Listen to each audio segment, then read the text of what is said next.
Welcome to the podcast, the one and the only Israel Matseke Zulu. Ngiyanamukela nonke. Remember, this is the podcast for the people, by the people. Everyone is welcome. Celebrities, politicians, normal people, everyone, I believe, has a story to tell. But not everyone has guts to tell the story. Allow me to introduce my guest today. By the way, my name is Israel Matseke Zulu. Baba ninjani? Ngiyaphila baba kuhle kunjani? Siyaphila mfoka baba man. Siyaphila mfoka baba. Ukahle namhlanje? Awu, ngahle kakhulu nje. Umusa wenkosi uJesu. Ngomusa wenkosi. Yeah. Asibonge igama lenkosi. Ubaba ubani? Ubaba ngubheka inkosi Emmanuel wakwalanga. Bheka inkosi Emmanuel wakwalanga. Wanikwa igama likaMsindisi uJesus Christ himself. Amen. uEmmanuel. Amen. Yeah, no, hayi. Siyabonga umuntu omdala usibizile namhlanje size la ekhaya sizokubona. Yes. Ngiyathemba ukuthi khona maybe into ofuna ukuyindlulisa, mhlawumbe umlayezo ofuna ukundlulisa ebantwini. Maybe othanda ukuthi sikwazi lokho esingakwazi. Umthetho wakule podcast unelungelo lokuthi ungayikhulumi into ongafuni ukuyikhuluma. La asicindezelani azanga la kuzoku-interrogator. Akusi interview. Let us just engage into a conversation. Sizikhulumele njengamadoda. Okay. Yeah, whatever nje ufuna abantu bayazi, maybe ngoNkulunkulu or ngempilo yakho, unelungelo mntaka baba. Akusila ama podcast lawa sizokubuza ukuthi ujona nobani. Uyaphuza or awuphuzi. Ayifuni thina le. Yes. Size la ngendaba le ofuna size ngayo. I believe you have a story. What's your story? Tell us the story. All right. Ngiqale la ngumfundisi umfundisi uLanga BE Langa ngeshortnisha nje just ama abbreviations. Umfundisi we Good News of All Nations in Christ Ministries. Igama lesonto le. Ligama lesonto le. Elila Ivory Park extension 2. Okay. Yes. Istory sami sika nje la esontweni sinenkonzo ke hlala siziqhubha ke eziningi njengoba kukhonzwa siyenza healing, siyenza deliverance, but okuphambili kakhulu ukuthi sishumayela insindiso engoJesu Christ waseNazareth, uJesu osindisayo. uJesu ozawubuya, uJesu oyikhululayo impilo yomuntu. Ekumele thina singabantu njengoba siphila la emhlabeni kumele sikholwe kuye ngoba ukuphela kwendlela yezulwini. Number 2, uma simkholwa simkhonze ngendlela right. And masitoko siqhubeka ke simkhonza njalo kubese kuba nezinto azenzayo azibonakalisa ngazo ukuthi ukhona. Uma simkhonza nje asizange ukuzokhuluma ngaye nje engekho, uba ekhona phakathi kwethu. Unezinto ke asezenzile ngoba ke uma kushunyayelwa izwi uba sebanendlela azifakazela ngayo ukuthi ukhona njengoba sengishilo. Sibona ke ama healing and deliverances njengoba senza lezo nkonzo la bonile ke kuphiliswa abantu abaninzi. I can mention a few. Abanye uthole bebenezilonda like kubene ingane la ibinezilonda for 7 months. Izilonda zila ezandleni both sides nasemilenzeni. Umama wayo uma esekhaya uthi cause bengale nasika Maputo. Uthi ngifuna ukubuya because isikhathi esiningi usebenzela kweli side. Uthi manje ngifuna ukubuya ngizela ingane nayi iyagula nazi izilonda ziyachicha manje zinjalo ngabona sengathi ifuna ukubola lengane. Uthi uhlale uqala January, siqale ngoJanuary lezilonda ngaleso sikhathi ke azewaza ngalo la January up to July seloko zinto eyi1 ezama eyangapha sibhedlela clinics doctors kanjalo kenjalo ezama ukuthi ingane yakhe ibe right kwathi ngoba umuntu vele ohlele ekhonza nathi la just ebeye ekhaya manje ke uma sebuya uma esekhaya ingane kasihlaselwa yilokho ukuthi kube ngalendlela engakhona wathi no yazi sengathi usathana lo funa ngingabuyeli manje ngiyosebenza futhi ngiyophanda namegoli wathi ngizohamba nayo lengane eso wahamba nayo wabuya nayo la mayifika ngiyazi lengane ingane ihlale active ngoba ngisho ukuthi umntwana ohlale ubehlele ekhonza nathi ngiyazi manje nakule ngane isigoqene isingenzele ngakhona ngithi mama umoya lo uma ethi 7 months akunasilonda esinormal esingahlala 7 months never ngithi asithembe uJesu ngoba uJesu umphilisi njengoba ngumsindisi ungangumkhululi siyakwenza ukuthi uma siqeda ukushumayela ngibeke izandla kwabaphilayo and understand lento I'm not the healer I'm not the savior but a pastor yes I'm the pastor ngidlulisa umyalezo wenkosi then uJesu uma ngithi be healed in the name of Jesus uyaphilisa be delivered in the name of Jesus he delivers so yiko ke esikholwa kakhulu ukuthi uJesu nguye oyinkosi nguye owenza konke lokho ngathi yes ngathi ke asiyekele uJesu enza umsebenzi ngayibeka izandla ingane ngathi wena moya kaSathane wenza lezilonda kulengane phuma kuyo ngegama lika Jesu I speak healing then Jesus took over ngase ngithike kuye bheka ke mama thatha ingane uyise clinic bayithole into okugcobisa izilonda umoya obukulengane uphumile because ukuthi zingapholi zibe kanje kusho ukuthi sekunomoya behind all right wahamba ke to cut it short the following day waye clinic wanikezwa same thing behlele inikezwa mayihlala eya kwezindawo beyakuzo wathonto okay same thing bengihlala inikezwa but kwi second week mayibuya seziqala ziba dry izilonda with third week izilonda bese zomile zonke bese zomile so kuthe kuphela inyanga nje hawu ingane yabe seyiright seyiqalile isiyagijima so into ezinjalo azenzayo enye ibishare ine silonda sokusha inyaweni bethi lesilonda sesisaba ukuthi singaze sigcine sesibola ngendlela esingakhona because siyabona manje akusena improvement akunanto right kule silonda salengane kungathi kuyakuba worse and yangiwarisha as a parent now bedlula nje bezwa la sikhonza hayi obangena wathi hayi makuphuma isonto ngoba ngikhulekela wonke umuntu mase kuphuma isonto wathi hayi ngicela ngenikhulekele nansi ingane mangibheka ngempela isilonda sayo sibi ngikhulekele in 4 days bese siqalile sesiqale ukuba dry ikhona iclip nyana yakhona la for leso silonda saleyo ngane and then abanye uthola ukuthi omama omama baningana ngabala nje 2 yabo benenkinga izibeletho thola ukuthi omunye wayesethi hey idate sengiyisetela ukuthi ngihambe ngiyenze ioperation mfundisi angazi phela hey ngibuye esibhedlela manje bathi kumele ngenze ioperation and ngiyayisaba lento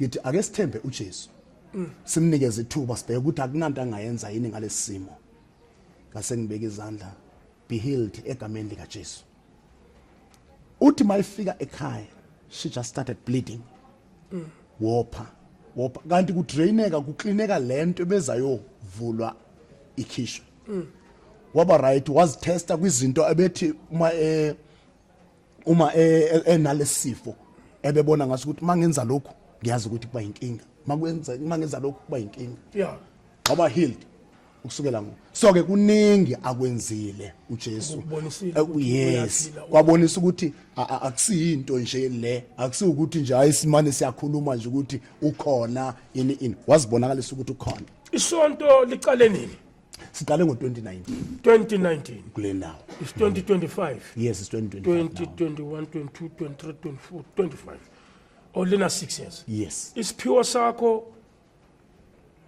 usiqaphele nini ukuthi umntwana enkosi wena kumele ushumayele igama lenkosi okokuqala nje ngiqale ngisindiswe ngo2002 because nami bengiyisoni nje bengisho ngithi ngize ngisho nakwibandla ngithi uyazi ningathatha ukuthi umuntu makuthiwa umfundisi sengathi zange azenza into ezwrong ngithi mina bengizengibhema nensangu ngisuka khona ephuzeni ngisuka khona kuzo zonke lezi zinto and I said that means angivelanga nga right kube sengathi umuntu mayeza enenkinga ezinje angisazi leso simo ngiyasazi because ngisuka lapho so ngamukela ke uJesu emva kwaloko ngaqhubeka ke ngaloko ngikhonza ke uNkulunkulu wayengikhulisa ngise ekhaya la bengikhona then ngaqhubeka ke ngakhuphuka ke isigaba kancane ke kwafika ukuthini okay uNkulunkulu wasezambula ke ngokuthi okay kumele ngisebenze kanje so wa ordainwa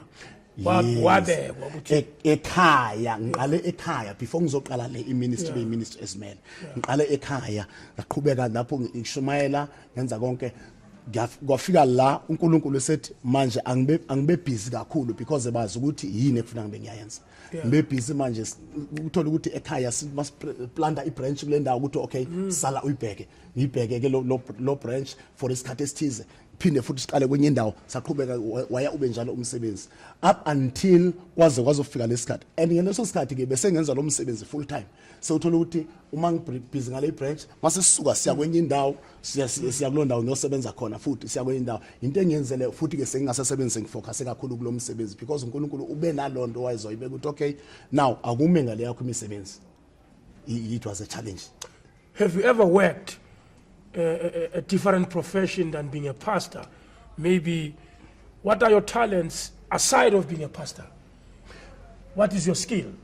Bengisebenza mina ngeso sikhathi bengiyi security officer. Oh, you're a security officer. And ngabe ngifunda ngeso sikhathi ngenze i-traffic management. Okay. Ngenze i-traffic management and ngazama ke ukuthi ngithole umsebenzi lo unfortunately lo wokuba i-traffic officer ngazange ngawuthola lapho until wazongistopha uNkulunkulu wathi okay now akufocus emsebenzini wami.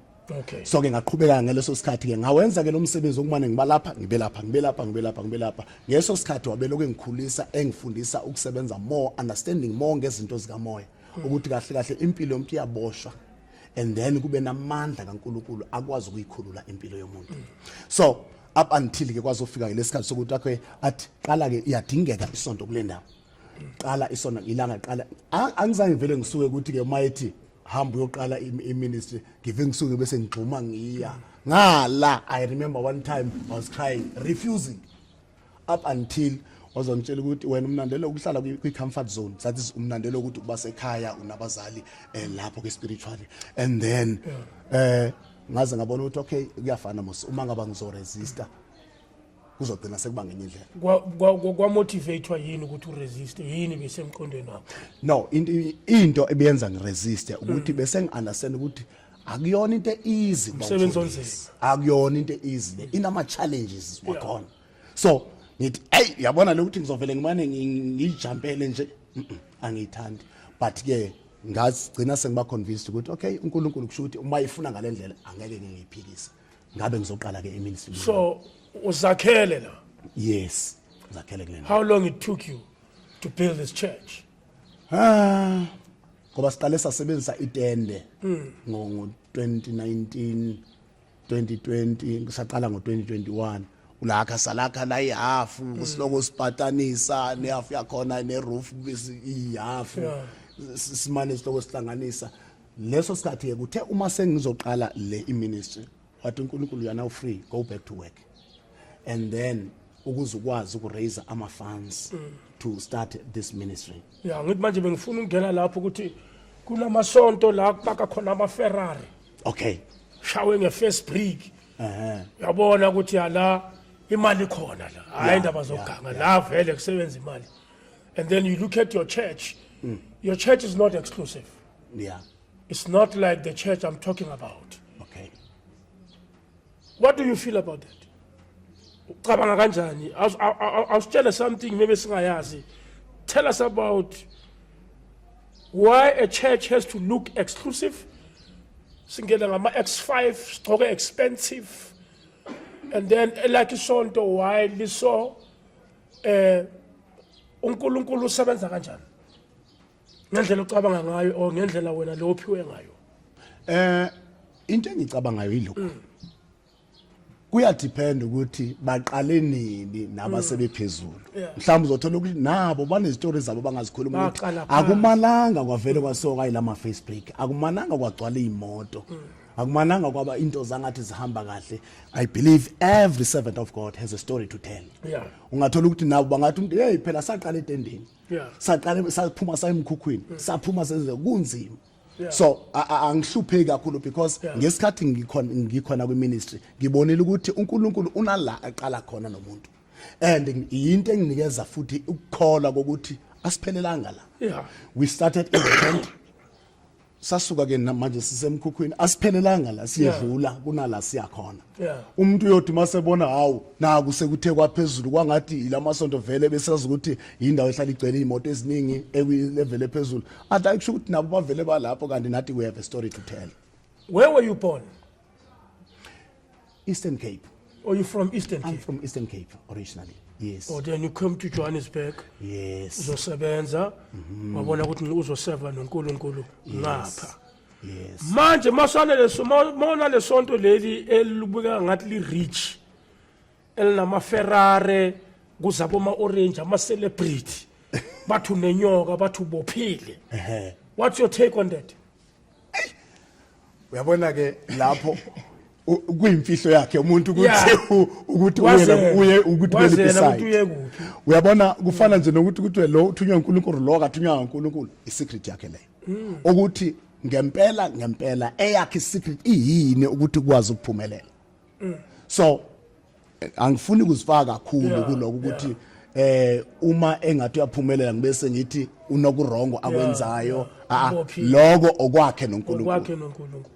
Ngoba ngiyazi ukuthi uNkulunkulu uyaphumelelisa. Oh yeah. Ngoba kuyenzeka kwesisikhathi singayithuka into kanti uNkulunkulu umphumelelisile umuntu. Yeah. Kanti ke mhlambe kube kukhona ezinye indlela kodwa ke angifuni ukuzifaka kulo. Ngokuzwakala. Yes, angifuni ukuzifaka kulo. Khona lento le esihlangabezana nayo thina abantu abakholwe kuNkulunkulu kakhulu. Yes. Engifuna usifundise kuyo ukuthi kwenzakala kanjani ukuthi abantwana bakaNkulunkulu esikhathini esiningi bayahlupheka bayalimala babe critical. Abanye bavuke nje bangaboni nje. Kodwa ithemba lihlale lisasekhona kuNkulunkulu. Ungathini kulento engiyikhulumayo? Umuntu uyalimala kodwa aqhubeke amkhonza uNkulunkulu. Umuntu uyahlupheka. Uyahlupheka. Sinabo mama thina sinabo auntie. Yes. Bayahlupheka. Bagqokile izembatho zesonto. Ba sometimes ithe sibanika nemali yokukoleka. Yes.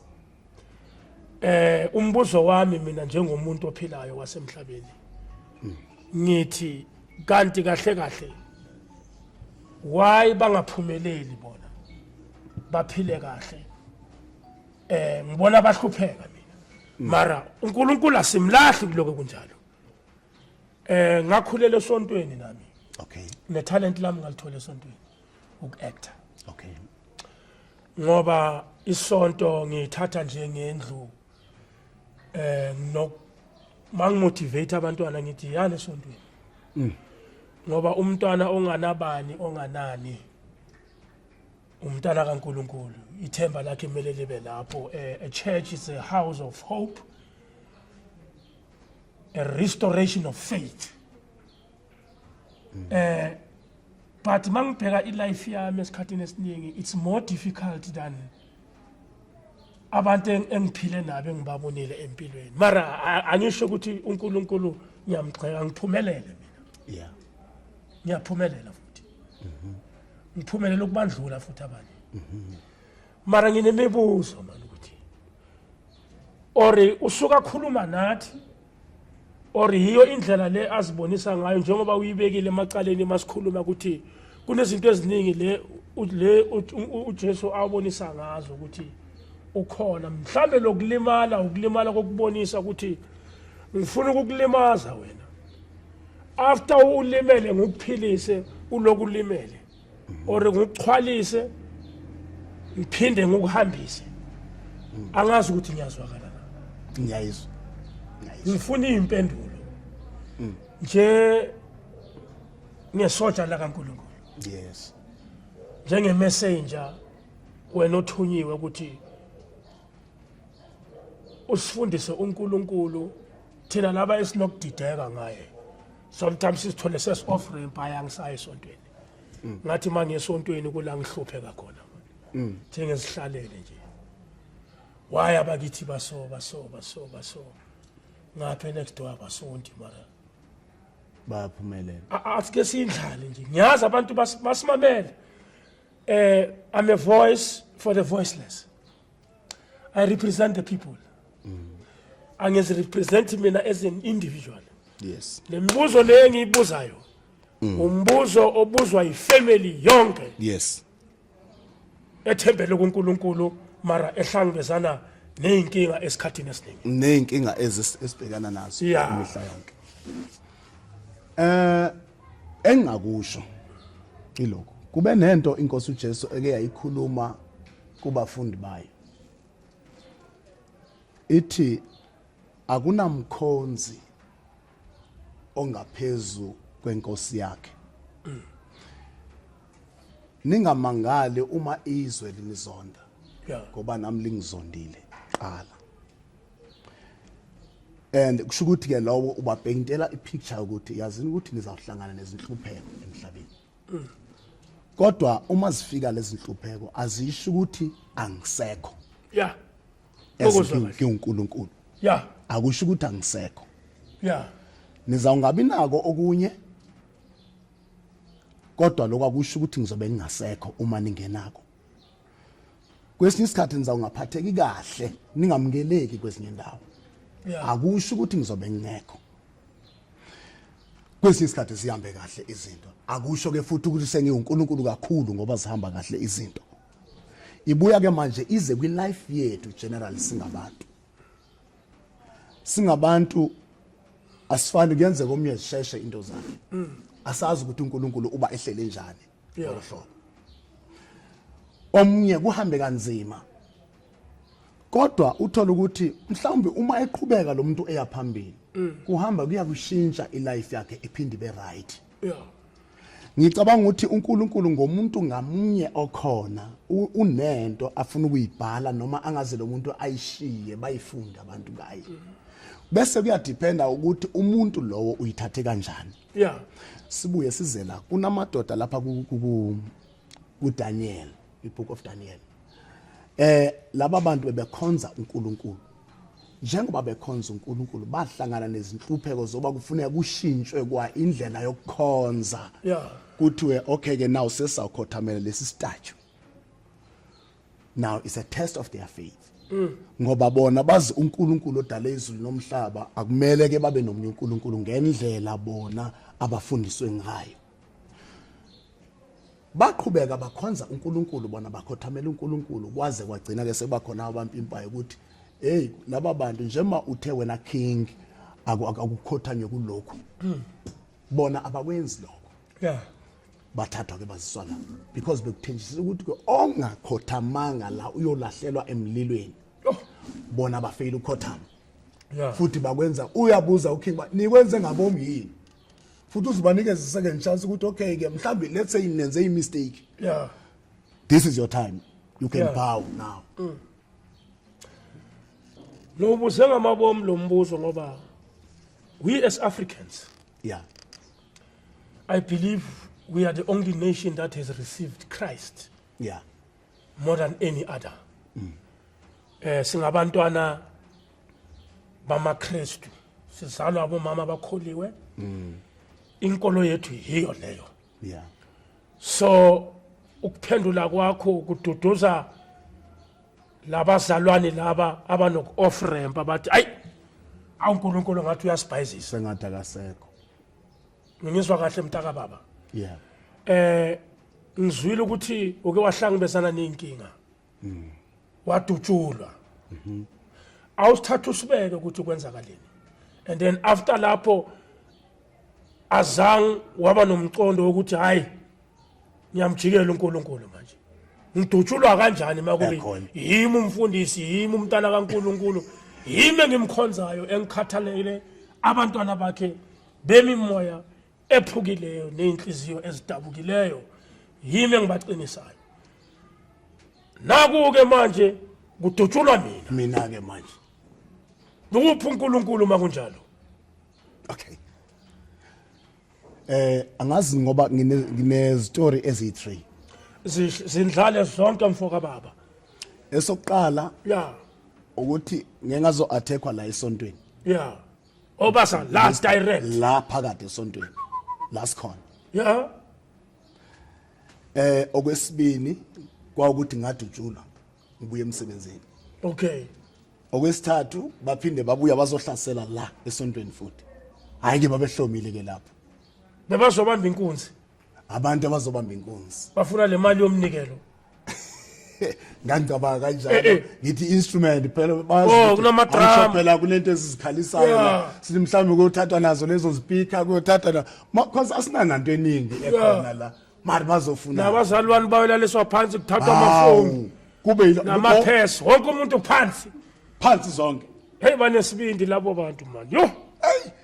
yiko ke ngithi ke Z3 lezi lama incidents and bengithanda ukuthi ngiqale ekuqaleni because leyo kuqala iyo efike ngizo understand izinto kahle makwenzeka kule yesibili ngangivumela kulokho. Yeah. Yes. Njengoba bengishilo ukuthi uma siqhubeka ke sikhonza la sishumayela iqiniso sishumayela ukuthi uJesu uyabuya uJesu usindisayo asikholelwe ukuyezulwini. Yes uyawudinga umsebenzi futhi uJesu angakunikeza umsebenzi kodwa akuphelele emsebenzini. Yes uyagula uyadinga ukuphila kodwa akuphelele ukuthi uphiliswe noma sowuphilisiwe qhubeka umkhonze uJesu ngenxa yomphefumulo yivangeli English mayela kule ndawo. Yeah. Now into enzeka ke behlala ke sikhulekela abantu one night kwenzekile that night because service yethu iphuma ngo8 then uma ngibona ukuthi kusena basakufuneka ngiqhubeke ngibakhulekele because le mimoya kusamanifesta imimoya kubo. Okay abanye isikhathi senkonzo siphelile ngicela nihambe then ngasala nefi. Yeah.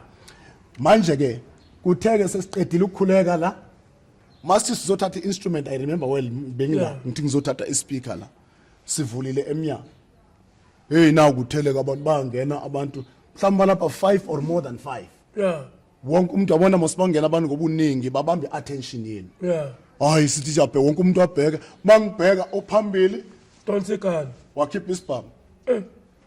Uyabona ke ngoba besiqeda ukukhulekela at that time besekumoya yazi umoya ingcwele wa take over. Yeah. Angizange iplan I can't lie kube sengathi mhlambe ngivile ngayiplana ngoba ngiyistar or or ngikholwa kakhulu. It's not about ukuthi ngikholwa kakhulu.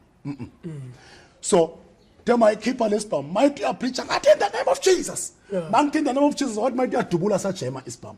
Yeah. Elapha emnyango ukusuka le uze uhamba uzofika la it's more than 10 meters. Yeah. I distance ayihambile elokwezama ukudubula singadubuli isibam. And ebenginabo la abebandla because we are few less than 10. But ubaba umuntu ngithi in the name of Jesus everybody in the name of Jesus in the name of Jesus in the name of abanye bema lapha ngasemnyango sebengaphakathi. Yeah. Bathi ke abazalwane because mina ngeke ngafacana nalo ophethe isibhamu ngabheka yena ngisabheka ngenye into. Bathi ke ukhona umunye bephethe isibhamu kulabo abantu but abanye bephethe imimese lapha kangukuthi besebenzisa iphone to record iservice yethu siya record noma kwenza i-deliverance siya record. So le phone besi bilayitile ngoba besawucima ama lights bese sithatha ke izinto iphezulu kwesitulo oyi1 shampela la phone wayithatha wasisuka wadlula kwindodakazi yami yavela thatha isitulo yamshaya in the name of Jesus pha ngesitulo wayaka omnye nomnye wathatha isitulo nje yayizaphuka isitulo lemuva kwayilonto lo ula weza uthe masefikile phambi ngoba usehlisa isibhamu uyabona ukuthi asidubule. Yeah. Usemane vala ngesandla nje ukuthi mhlawumbe ngagcina ngisithatha. Azange ucabanga ukusithatha njengoba sijema so umsonde Hayi bengazange ngicabange leyo.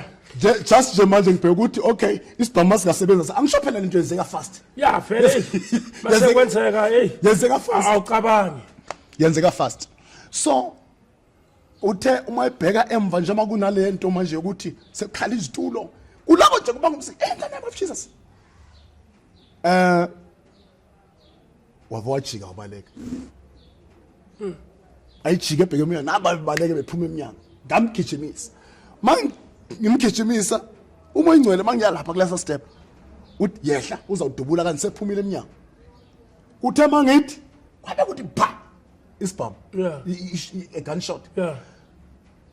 makukhala leso sithonga ngavuka ngagijima ngabagijimisa into yazi manje yazenzekela ukuthi ngiyabona mhlawumbe uNkulunkulu took control because ebefuna mhlawumbe sibone something Ngibona ukuthi ukhona. yes sazi ukuthi ukhona uzosiprotect ngoba ngagijima ngabalandela mangiphuma eminyango baningi la ngaphandle yazi kuze kukhona namantombazana okwangumangaza lo mara ukuyophuma egatini yilo wayesefuna ukuyophuma kuqala sibagijimisa sina in the name of Jesus azoshayela usathana endlini kaNkulunkulu in the name of Jesus in the name of Jesus bagijima bangena lemikhukhwini.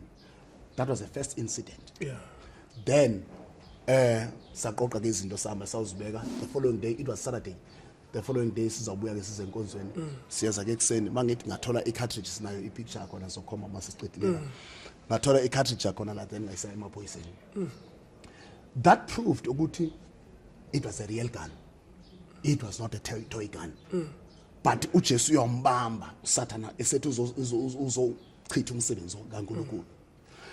Bekwenzeke kanje ke uma sizawuphuma ngoba ngesikhathi ngikhulekela lengane angisho imimoya igcina seyikhuluma kwesinye isikhathi isho ukuthi yenzani empilweni yalengane kanti lo moya ubumoya nje onenkani ongafuni ukuphuma at that time wagcina ke sophumile. Now uma sesibuya the following week uNkulunkulu kanti uyeke ngaboma uphinde umattack lo mntwana nomoya sophinde sewubambe kanti ufuna sive something. Mase sifika la ngithola ukuthi okay uyavuka same spirit manje uyabuza ukuthi nibuyile futhi noma senibone isibhamu awu manje ke wazini wena ngesibhamu uthi hayi phela uyabona laba bafana bengene la abazingenelanga okay abazingenelanga uthi phela angisho wena silwile spiritually wangikhipha ngenkani uthi mina ke ngisebenza ngihamba nabaprofeti bami lo moya okhulumayo uthi uhamba nabaprofeti bawo then mawungikhipha la bekunabafana abadlula la abavela abantu ababamba inkunzi so ngaphuma nabaprofeti bami ngangena uthi uyabona lo bephambili ebepossessed usathani loyo uyayibona manje ulomoya so in the spiritual world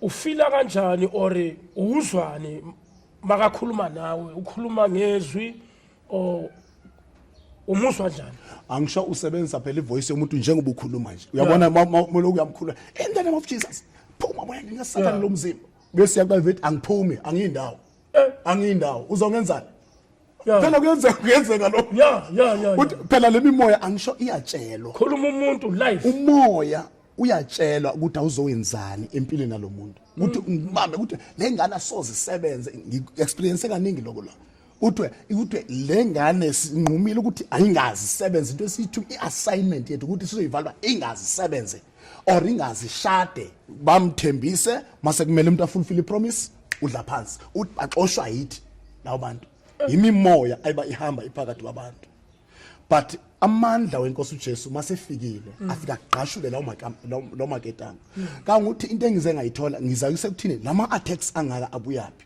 kangukuthi kuze kwenzeka akukho kanye kukaningi lokuthiwa kana why decide uzoqala isonto kule ndawo because besikade sisebenzela free ngiyakuthola besikade sisebenzela free nizophazamisa isystem manje nizodisturba yonke into ebesiyenza kule ndawo. It's the same thing eyakhulunywa ilesi spirit esasilengane wathi phela ngiyibambile ngisho futhi ngiyangidisturba nje kule ndawo kahle kahle ngiyibambe kahle le ndawo manje maniqala isonto la for ini nizodisturba inhlelo zami. Now waseveza ke ukuthi angisho manje sekukwesibini angisho siqale senze deliverance siqala manje sesithola ukuthi lo moya sophinde wabuya futhi now usuveza ukuthi labafana njengoba bebuya la bengazibuyelanga uthi yebo bamba inkunzi kodwa bengeke bangene esontweni uthi bangeniswe yimi uthi uyabona lo bephambili bekuyimi manje bengifuna sibhekane face to face bengizokubulala mina bengicabanga ukuthi kuzothathwa instrument lesiyisebenzisana kanti the aim ngoba njengoba uthi bekadubula sajema udubulelani mawuzobamba inkunzi udubulelani kusho ukuthi vele bekazobulala lo muntu. Yes. Ya ngoba mawuzobamba inkunzi zonke phansi kuthathwa idulasi kuyahanja. uyahanja kulinyazwa umuntu. Kahle kahle vele bebazodubula labantu. Manje usuthi ke phela laba banye ibingabaprofeti bami ngisho phela ngisebenza mina nginabaprofeti bami nginabantu bami njengoba ngimkhulu nje because what bawuzama ukuzi-identifya lo moya uthi uyabona mina yazi ngeke ungenze into wena mfana ngeke ungenze next mina ngihola abantu abaningi kabi hola abantu abaningi ya hola abantu abaningi kabi ngithi uhola abantu abaningi ngishuthi ngidisturb-ekile ngi-understand ngisafuna ukuzwa ukuthi ukhuluma ashintsha athi mina ngiyinyoka enkulu ephila ngegazi uthi mina akunamesi kimi uthi I don't mind to take the whole bus ngiyibulale yonke ngithi bulala ibhasi yonke uthi anginankinga mina ngishobona laba engibabambile engazi ukuthi ngiyabahola ngithi ke okay labantu baholayo bayakwazi ukuthi unje uphila ngalendlela ophila ngayo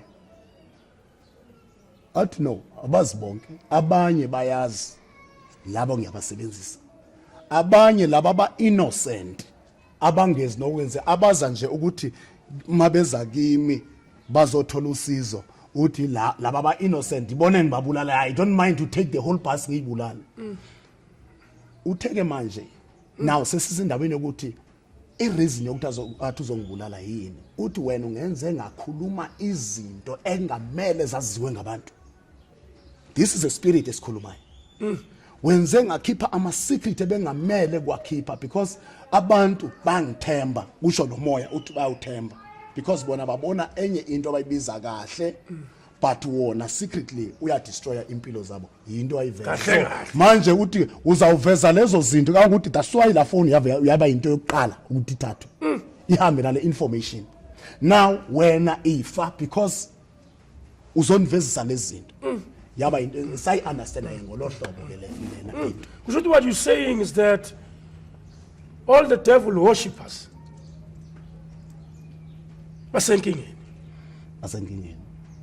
okhonza nje umoya omnyama akusumngani kaSathane kahle he's there to destroy uya destroyer uSathane akazange uzodlala kahle so uthi ke bonke ngibafake lento ngibafake yona engazi ukuthi ngiyaba control abala esandeni sami bonke labo awuboni baze babe lenhliziyo ezimbi bengenza noma yini abafuna ukuyenza so ziningi ke into owaziveza that spirit ngesikhathi ukhuluma now waza waveza ne secret yokuthi uplan wenzani uplan ukubulala ufuna kahle kahle 6 buses uzozibulala ezo buses ufuna zibe zigcwele abantu bonke zonke cabanga bangakhi labo bantu into yenza ukuthi ke leyo kusukela ngeso sikhathi singarest ngathi church we have to pray abantwana bakaNkuluNkulu labadalwe uNkulunkulu labantu afuthi akubona ukuthi abantu uNkulunkulu abamfuni sometimes bayibathi bona bacabanga ukuthi uNkulunkulu yes so abazi ukuthi kahle kwenziwani la kulinyazwa impilo zabo abazi balahlekile so thina our duty as a church we have to pray sathi sikhansela wonke lawo ma plans kangukuthi leyo nto kulo nyaka 2022 azange angisho bekuvame ukuba nezingozi eziningi but that year azange kube khona ingozi oba ukuthiwa kwawabhasi kwawani that year uma sesiphinde siyithola ukuthi bathi mabezama uku-attacka bathola amabhasi wonke esurroundwe ngumlilo that's why bengazange bakwazi ukusebenza but ke bengisela ukuthini ke masizwe ukuthi the reason yokuthi wena ke sizokubulala njengoba mina ngicabanga ukuthi uzothatha i-instrument bekuyini it was that reason obokudisguisewa ngathi kuzothathwa i-instrument yes kanti kuzobulalwa umuntu iyo into ebizoyenza ukuzwa kahle sidluleke lapho so into eyenzeke ke isikhathi ke leyo kumane sitoko sidilana lemimoya uthola ukuthi iyavela ngendlela ezahlukene eminye ithi yasemanzini enye ithi iyakuphi so abantu besizakala ke uqhubeka kuyaphambili saba nama challenges amaningi after that uthola ukuthi kuvela umtshotshwa izitulo njengombona mazizifew izitulo zethu bezifika lemva bazishonke bafike babreakela bathathe yonke into ekhona nje into bayithatha bahamba naye kangukuthi kwaze kwenzeka ngesikhathi komunye ke manje ngasesewulo kodwa nibuyile futhi noma sesintshontshelwe instrument sesintshontsha le instrument besicabanga ukuthi thina mangaba sintshontsha le instrument nizawuyeka kahle kahle ningasasondi ipurpose yokuthi bazotshontsha is to destroy the church hayi ukuthi le itulo bazidinga babulala ibandla ukuthi lingabi khona. and ke uyabona yiyo lelo iqiniso Yeah. kusho ukuthi and ngithema lokho sihlangana nabefundisi kuma meetings sobefuna ngithola ukuthi ba complain nga same thing ukuthi siya breakelwa emasontweni kuyantshontshwa kwenzona ngathi okay imimoya le iuser abantu then to discourage the church ekuthi ningaqhubeki phambili bathi bese sispende imali engaka sithi sizama lokhu nalokhu kodwa bheka manje sesiphinde sibuyele emuva mhlawumbe agcine sebeyekela but the church has to understand ukuthi it's a spiritual thing le. Yeah. Okay ngize kuleke baba le yesibili angazi mhlawumbe right ke uba ngedlula kule yesibili Hayi, ukuthi ngadutshula samba kahle. sibuye ke size kule yokudutshulwa ke manje Yeah. Olapho wadutshulwa live. hayi ke ngadutshulwa ke lapho Yeah. nganguye emsebenzini angisho manje okokuqala la sajema isibhama betwangidubula Yeah. baze bazabeka usikhokha phambi kwami Yeah. enye indawo engiyikhohlayo nayi njengoba sibebuyile ngithi uma ubuzongibulala uhlulwe yini uthi angisho lo Jesu wakho ungibambile mangingena la eminyango ungibambile phela lo Jesu wakho mangingena la eminyango uthi futhi wena ungidubulile ngithi ngidubulile ngani kwamna ngikhombe ngomunwe ngathi in the name of Jesus uthi ubuphethe isibhamu ngithi kanjani mina bengumunwe engikhombe ngathi in the name of Jesus just isibhamu sakho sangadubuli uthi ubuphethe isibhamu manje ungidubule ngayo ive ngigcwalisa umlilo la ngaphakathi yangilimaza kanguthi leyo nto ingenze ukuthi ngicasuke ngithi ngizozama indlela ukubuya futhi kule ngane Ufuna ukubuya kule ngane le bevele ilonda.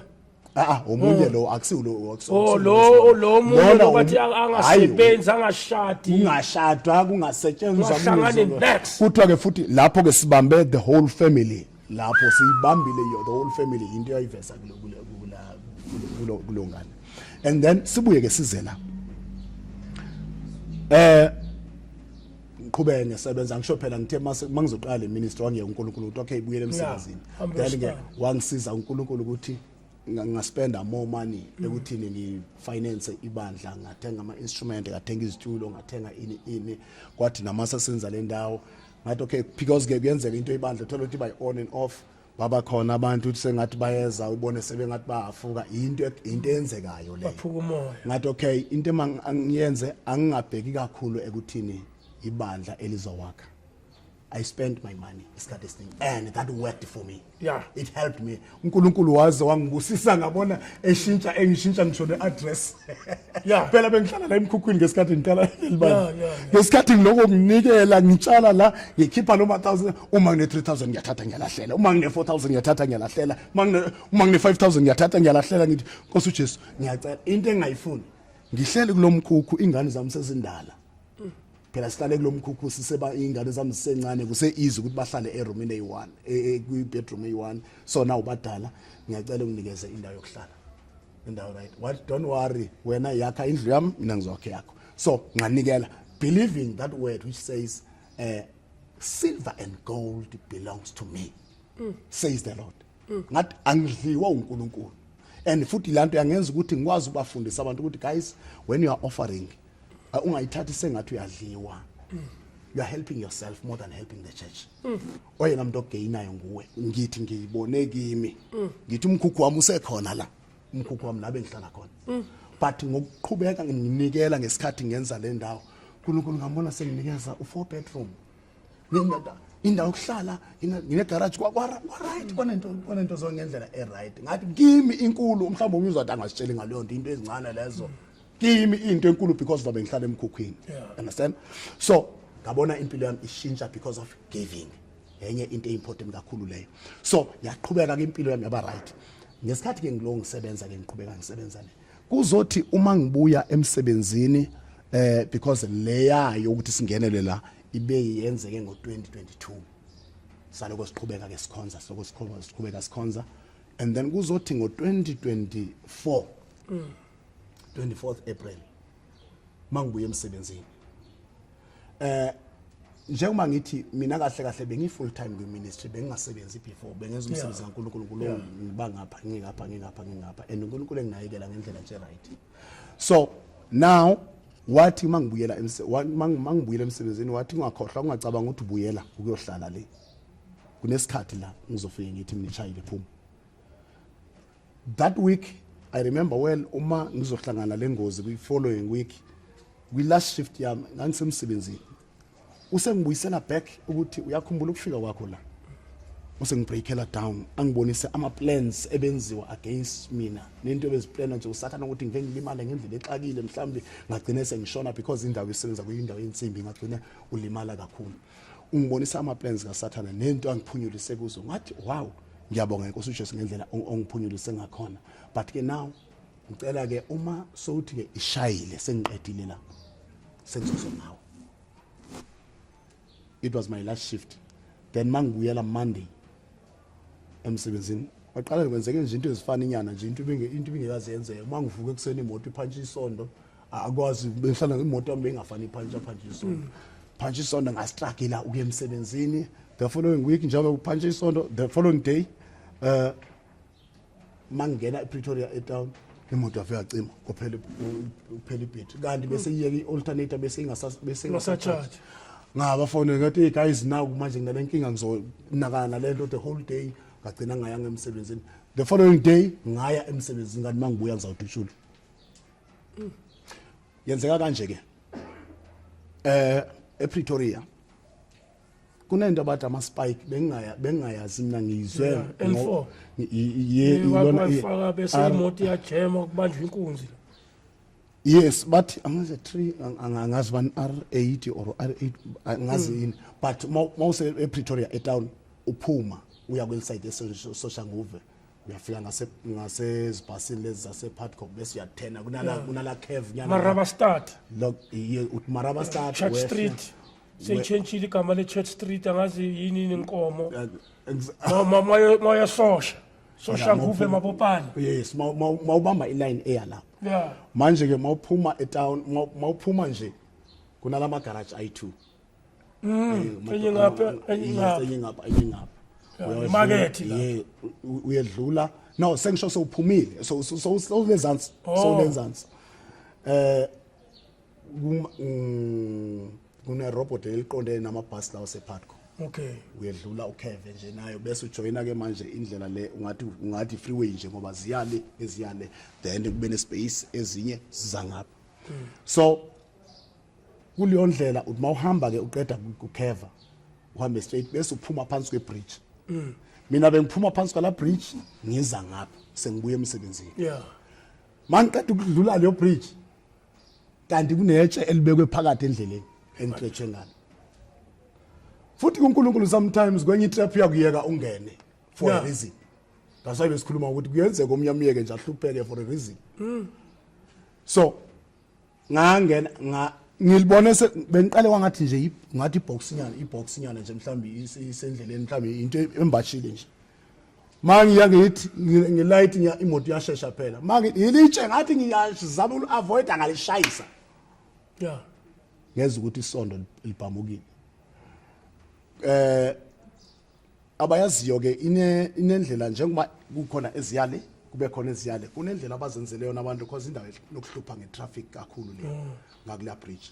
So kune gap ela ukuthi zakwazi ukuthi kwakunemoto eyime lapho kwel side le fast lane ngifike ngidlule le moto ngamanje at a distance and then mase ngidlulile hayi ngithi madoda asizane sibayi force buye emsebenzini madoda asizaneni wena thatha na ijack ngicela ungijekela ngapha mina mangithi ispare wheel because bengafane ngihlushwe ukuthi lapha nje mangithi ispare wheel asena moya ngithi ngiyoskipha mangithi because kwakune manual pump engangihlala ngilo ngihamba nayo nje ngithi okay angithathele bamba bona sabe umpompa ngiyenza fast njengathi khona lento engazi ukuthi ikhona into ezawenzeka la into ezawenzeka masiqeda lapho ngithi okay ngiyabona ehle kakhulu ngizama ukuba ngaphambili ngizama ukuthi ngibone ukuthi ikuphi la ngafaka khona ijack. Bona kunabantu abasuka kuleya moto i3 ya bawele beze babe kuleli side esikulu beze labantu. So emqondweni wami ngithi mhlambe abantu abafuna mhlambe bastakile yeah or mhlambe abona ngoba sisitakile nathi mhlambe khona into abangasisiza ngayo or nabo mhlambe khona into abafuna usizo ngathi okay ngoba kunemoto emile awuthi esimane sizo beza labantu kuthe because oyi1 wethu ume ngasebhuthini ngasemva kwemoto i3 yethu ngiphakathi bala emasayidi nabanye siphambi kwemoto straight phambi kwayo beza laba bantu kuthi masebeseduzana kwa tense nje wathula ngathi umuntu ulindele ukuthi kuzothi bayabingelela or bathini bedlula kulo semuva ebhutini bazithulela uya ngasisivalweni sangasemuva uyabona mos labona sebela eduzana without saying even one word badubula yangena la inhlavu yazophuma la yangena la yazophuma la abathathi imoto labantu abasechi badubula nje ukukhuluma kwabo ukudubula afika kuthe mazikhala lesibaba ngathi Jesus ngajika ngathi ngiyajumpa uyabona endleleni mos kunensimbi uthola mhlawumbe ngakwakuye ngasebridgeini or ngakwi-cave lezinsimbi lensimbi ezila mangijika ngithi kwabe kunomuntu ojumpa fast ongena ehlathini ngajumpa ngamlandela lo muntu ngagijima yeswa man ikhona into eyenzekile la sengathi khona like ngathi choke i-electricity or what both legs ngajumpa ifoni yawa ebengiyiphethe lapho because bengilayite ngayo yawa ajumpa ngangena ehlathini ngathi ngithatha ikhapha eso sikhathi kuyasho emva kwami inhlavu mangithi ngiyabheka nanku lo muntu mos ebengijumpe ngamlandela kuthi angimlandele lo muntu ungena phakathi ehlathini ngamlandela like umuntu la engulanga semnyango of what disappear angimbesambona mina emqondweni wami at that time bengithi mhlambi is one of us njengoba sibayi 3 la ngaphambili oyi1 sele ngale nalaba bayi3 laba banathekayo yes oyi1 wethu thina besilapha phambili sibayi 3 oyi1 wethu ngale oyis4 njengoba sibayi 4 emotweni now ngibengithi mhlambi omunye wabo but what disappear because ngave ngathi mangingena ehlathini what mase siyasengena deep afika la ngathi kuvuleke khona bese sifike endaweni otshani obude wangathi kuyavuleka angemwesa mbona ukuthi uphelele wayila ngisifihla khona ngabe ngizukuthi la kuthi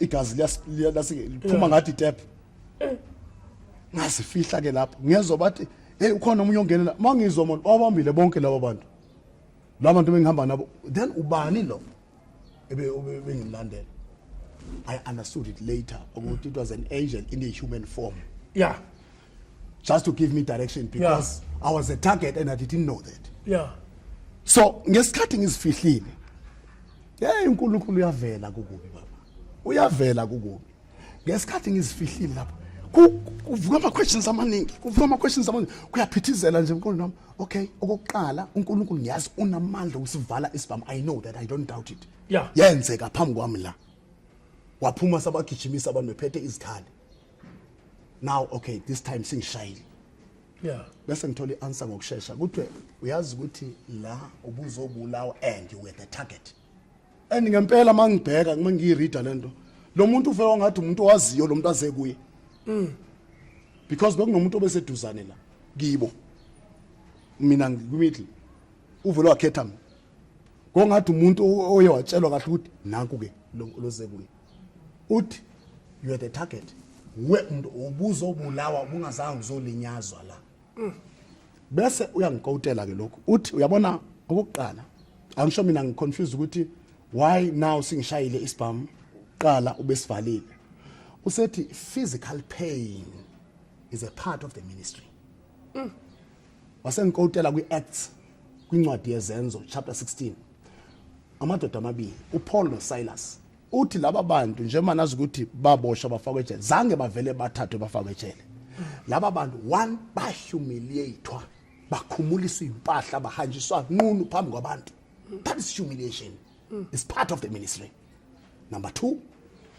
bashaywa behamba nqunu benjalo bashaywa wadlaliswanga physical pain but is a part of the ministry bafakwe ejele sebesejele kodwa kuyavela ukuthi zange bamyeke uNkulunkulu ngoba beshayiwe ngoba bekhumuliswe in public bahanjiswa ngqo baqhubeka bamkhonza uNkulunkulu uthi ke into emele udlule kuyo le into emele udlule kuyona uyazi kwathi uma ngiqeda ukuzwa nje leyo message kwavuka enye inkani ngathi devil you failed again you tried to kill me you failed and then now you failed ngithi ke manje kuzophuma kanjani sebehambile because ngeke ngabona ukuthi after that cause ba technician nabantu besele nemoto bathi yini nathatha nemoto nihambela otherwise sondubula bayithatha imoto bayidonsa phansi njalo bahamba.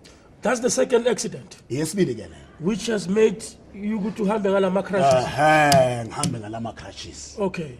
Leyo ke yokuthi ngihambe ngama crashes ke manje. Njengoba ngihamba ngama crashes. Nali accident number 2. Number 2 ke lo. Azange ucabanga ukuye kuNkulunkulu uthi hayi fuck ngiyashintsha yonke lento. Ngiyayeke ngithi ngiyayeke. Uthi wayengathi ngifela lo mfundisi so. Kongathi ngabe yasebenzela nje angaziwa ngabe ngiphila kamnandi. Ayithi umuntu. Yes. You are human. Yeah, ucabange okomuntu wesizwe. Vele ngabe ufela abantu, angithi ufela ukusindisa abantu. And then the question eyake yabakhona ke yithi ubazi uzihluphelani ngabantu abangakwazi ongabazi. Hey. You want to be a hero? Labantu sibalimazile sibaloyile sibenze zonke izinto manje wena bese uyafika ngegama lika Jesu phila ngegama lika Jesu. That was a problem. Now asize kwi question yakho ukuthi angicabanganga yini ukubona uNkulunkulu. Lahle ithawula straight. Uyazi by the grace of God. Yeah. Zange ngicabange lo. Ngoba uNkulunkulu useshe wangisiza ngesikhathi ngisableeda ngisezwa igazi liphuma ngisifihlele kubethabethana kufika nje into eziningi emqondweni. Ukuthi okay kwenzeke kanjani kwenze washeshe wanginikeza answer. Yileko ngithi ke kuvele kwavuka inkani ngathi devil uqina kakhulu kuNkulunkulu nokuthi uphela amandla nokuthi uphela amandla kuba nenkani ukuthi mina ngihamba noNkulunkulu. Yes. Iyenzeka kanjani in a system of a human being uthi bakushanga 14 bullet life ubona na ukuthi yaba la vele yavithizwa la ngiyavithizwa marubuye uthi uNkulunkulu sasemkhulu ukusizwa uNkulunkulu ngathi ke leyo into akuwona amandla omuntu uNkulunkulu uyakusiza because kuyakufika kungeza I test A1 kubantu bebabili omunye ayithathe ngendlela epositive abona ama results are different.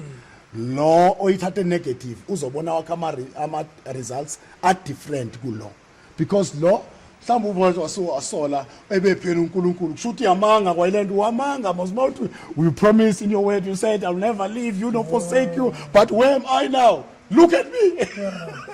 Mhlawumbe umuntu angagcina njalo omunye mhlawumbe agcine vele lo bekasithathela amashati kube ukuphela kwakhe ke lapho lo ozo retreata yilo vele azange vele amthemba uNkulunkulu nje straight.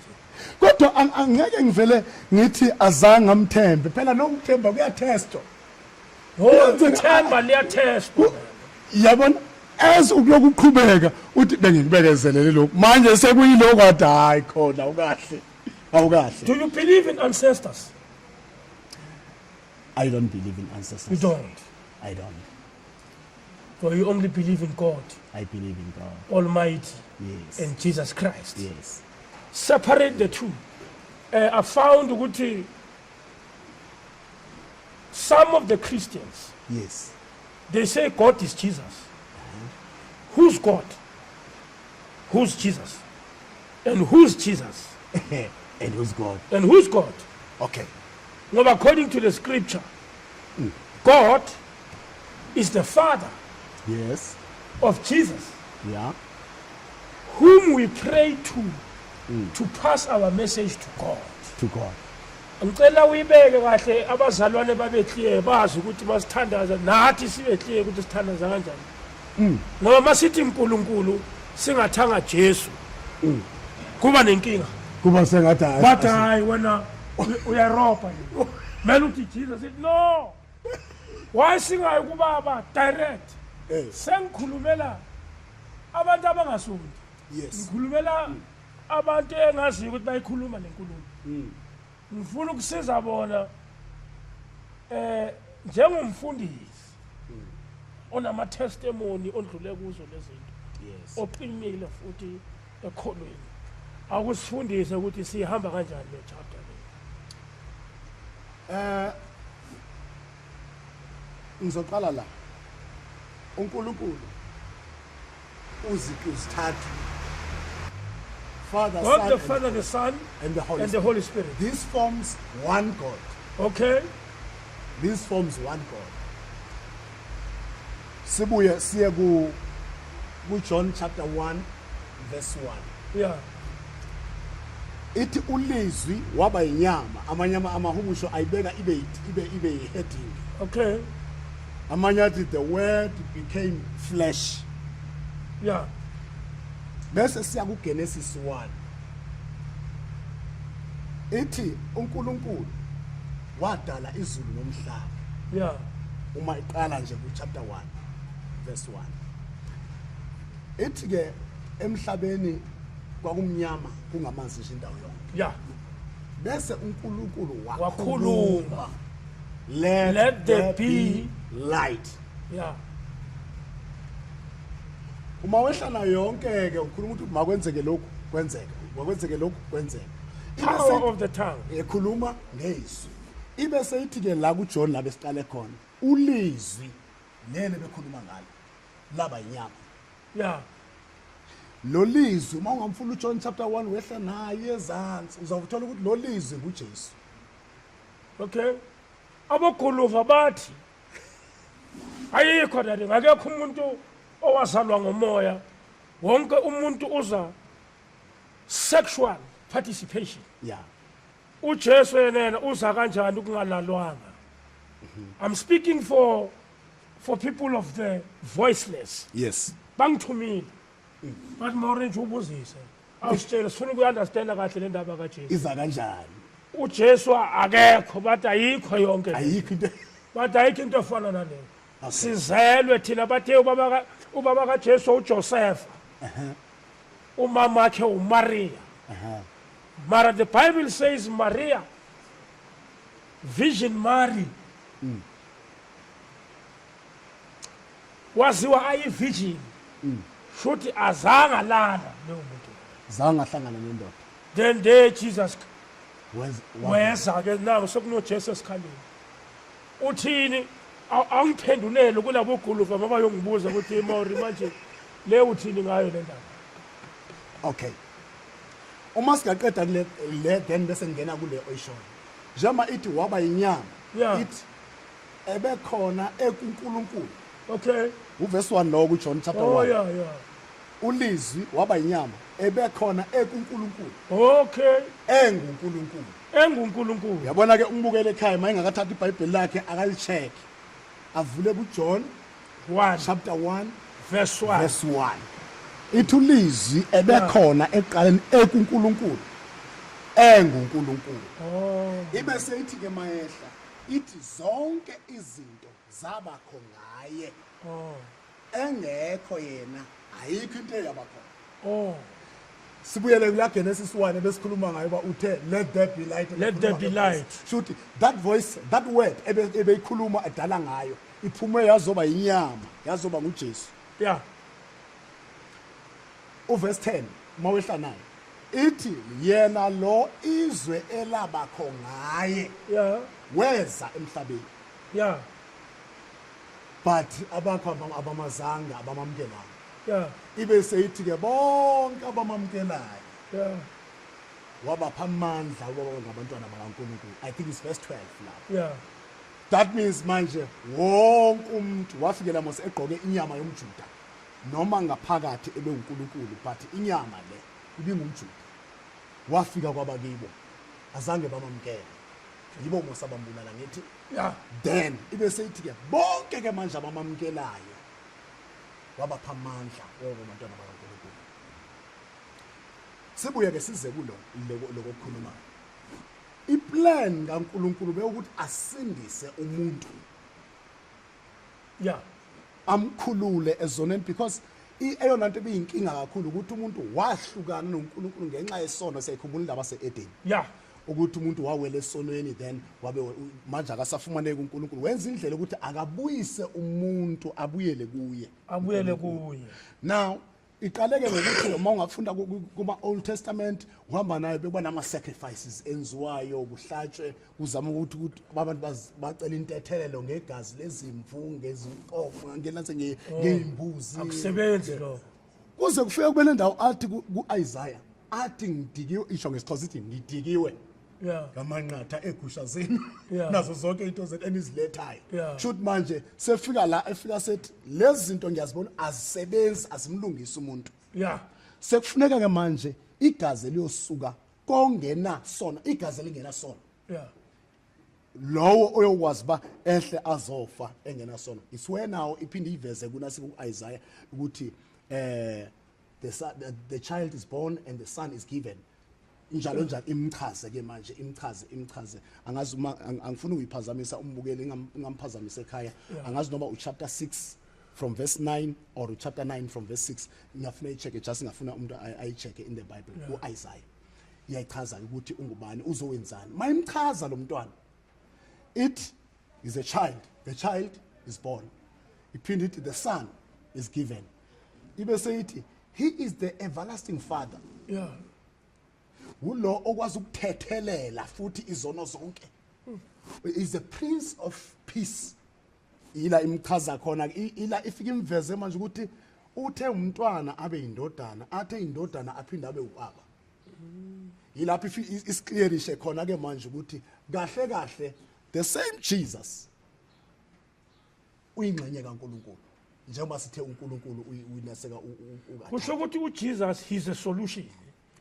kuzonke inkinga lezi sinazo thina abantu abamnyama angithi uba nenkinga uhamba enyangeni inkinga ingapheli uhambe futhi uye ekliniki inkinga ingasolveki so Jesus came as the solution was the solution nonke senihlulekile nihlabile izinkomo izindlovu niphume emanzini nicatshiwe nishise zimpepho akuhlangani he becomes the solution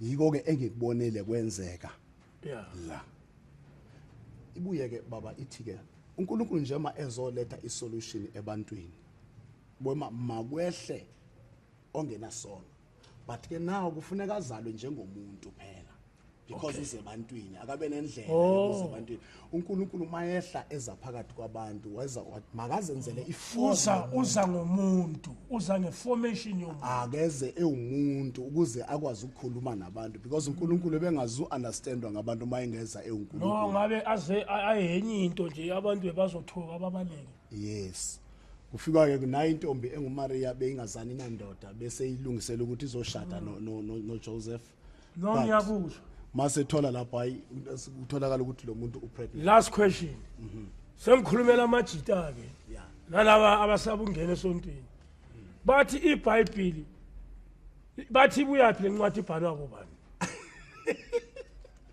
bathi ibhalwa abelungu bathi iBhayibheli ibhalelwe ukuthi izohluphekisa thina abantu abamnyama iyasideceive ibasitshela ukuthi umbuso wethu usezulwini yeti bona baphila kamnandi eSandton naseHorton naseBedford View thina mele sihlupheke thina abantwana bakaNkulunkulu ngoba umbuso wethu wokuphila kamnandi usezulwini kuphelele bona bahamba ngamajako abamba ngamaFerrari life sibabhekile so banezindlu zinama swimming pool khona linye iBhayibheli besilifunda senza abo standard 1 standard 2 in the 80s lela iBhayibheli belinama picture umntwana omlungu uye ofit ama yellow bone ama picture abo mahle bawondlekile mabaveza umuntu omnyama kulela iBhayibheli umuntu omnyama unaleya sign ye no smoking wrong ugqoka isport uphethe ijangile omunye udlala ama dice baveza isangoma ngama threats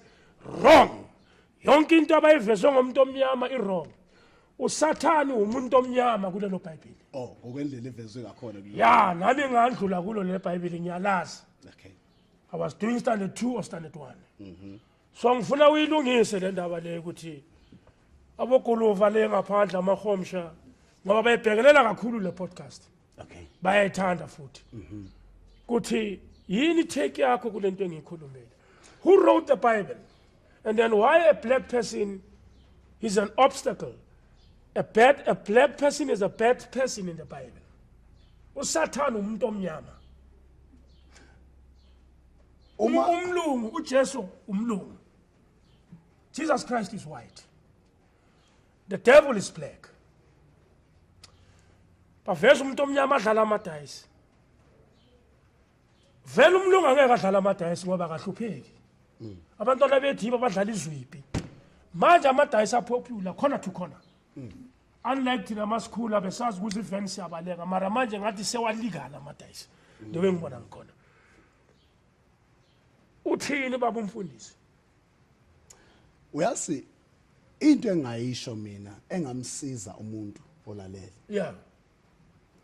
Uyazi uma singake sithathe ukuthi uNkulunkulu odale umuntu wonke. Sikususe lokuthi yangomhlophe yangomnyama lo. Ke sithi odale umuntu. Yeah, no thina abaKristu. Thina sikholwa kuNkulunkulu. Sikhuluma leyo language. La sesikhuluma nomuntu ongaqinanga ekholweni. Yeah. Ungizwa kahle? Or what you saying is that iBhayibheli bayimanipulateile.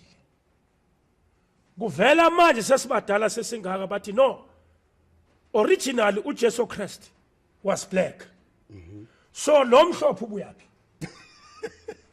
Uyabona Bamshintshile. uyabona ke manje because ke masoyilandela ngokwama Bible scholars nazo zonke lezi Yeah. uthola ukuthi mase beya kwindaba yokuthi kahle bebuke kanjani uJesu. Yeah.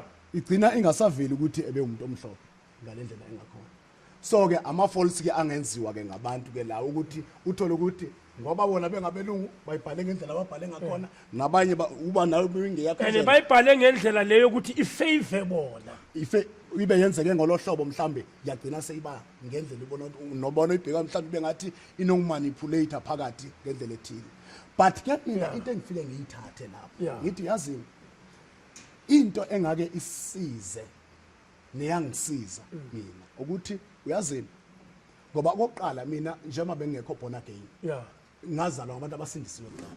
Yeah. Ngikhuliswa kahle ngikhuliswa lesontweni ngathi mase ngifika kwi-age ukuthi nami sengaphuma ngithi hey ngiyazenzela engifuna ukwenza nami uma ngabe ezinye insizwa zenza kanje nami ngishona khona uma kwenziwa kanje uma kuyantshontshwa ngiyantshontsha uma kuphuza ngiyaphuza uma yonke into ngayenza ngafika la manje sengizithathela my own decision. Yeah. Yeah. My own decision because benginento ethi nami ehlala iphikisa abantu bengibheka kakhulu ke mina esontweni abantu abasonda abanenhliziyo ezimbi kangaka abantu abanje kodwa uNkulunkulu ukuze angisize wangifikisela lokho ngikhumbula ngangilele emsebenzini eso sikhathi washumayela lo baba ngimbona ngiphupha washumayela wabesethi ke uyabona ke wena mfana impilo yakho iyawushintsha only uma uzinikela kuJesu. Ngave ngaphaphama ngavuka ngathi uyabona ke le ngeke ngimxoxele umama because umama belokuthi angiyithandi mntana nendlela ophila ngayo ngifuna awuphinde ubuye uze kwindlela besikhulise ngakhona ngathi ngeke ngiyixoxe ke le into eyangihlala ke iloku ingidla ngoba mina benginale reason yokuthi ngiyabazi mose esontweni benza lokho bethi bakholwa benjalo nje.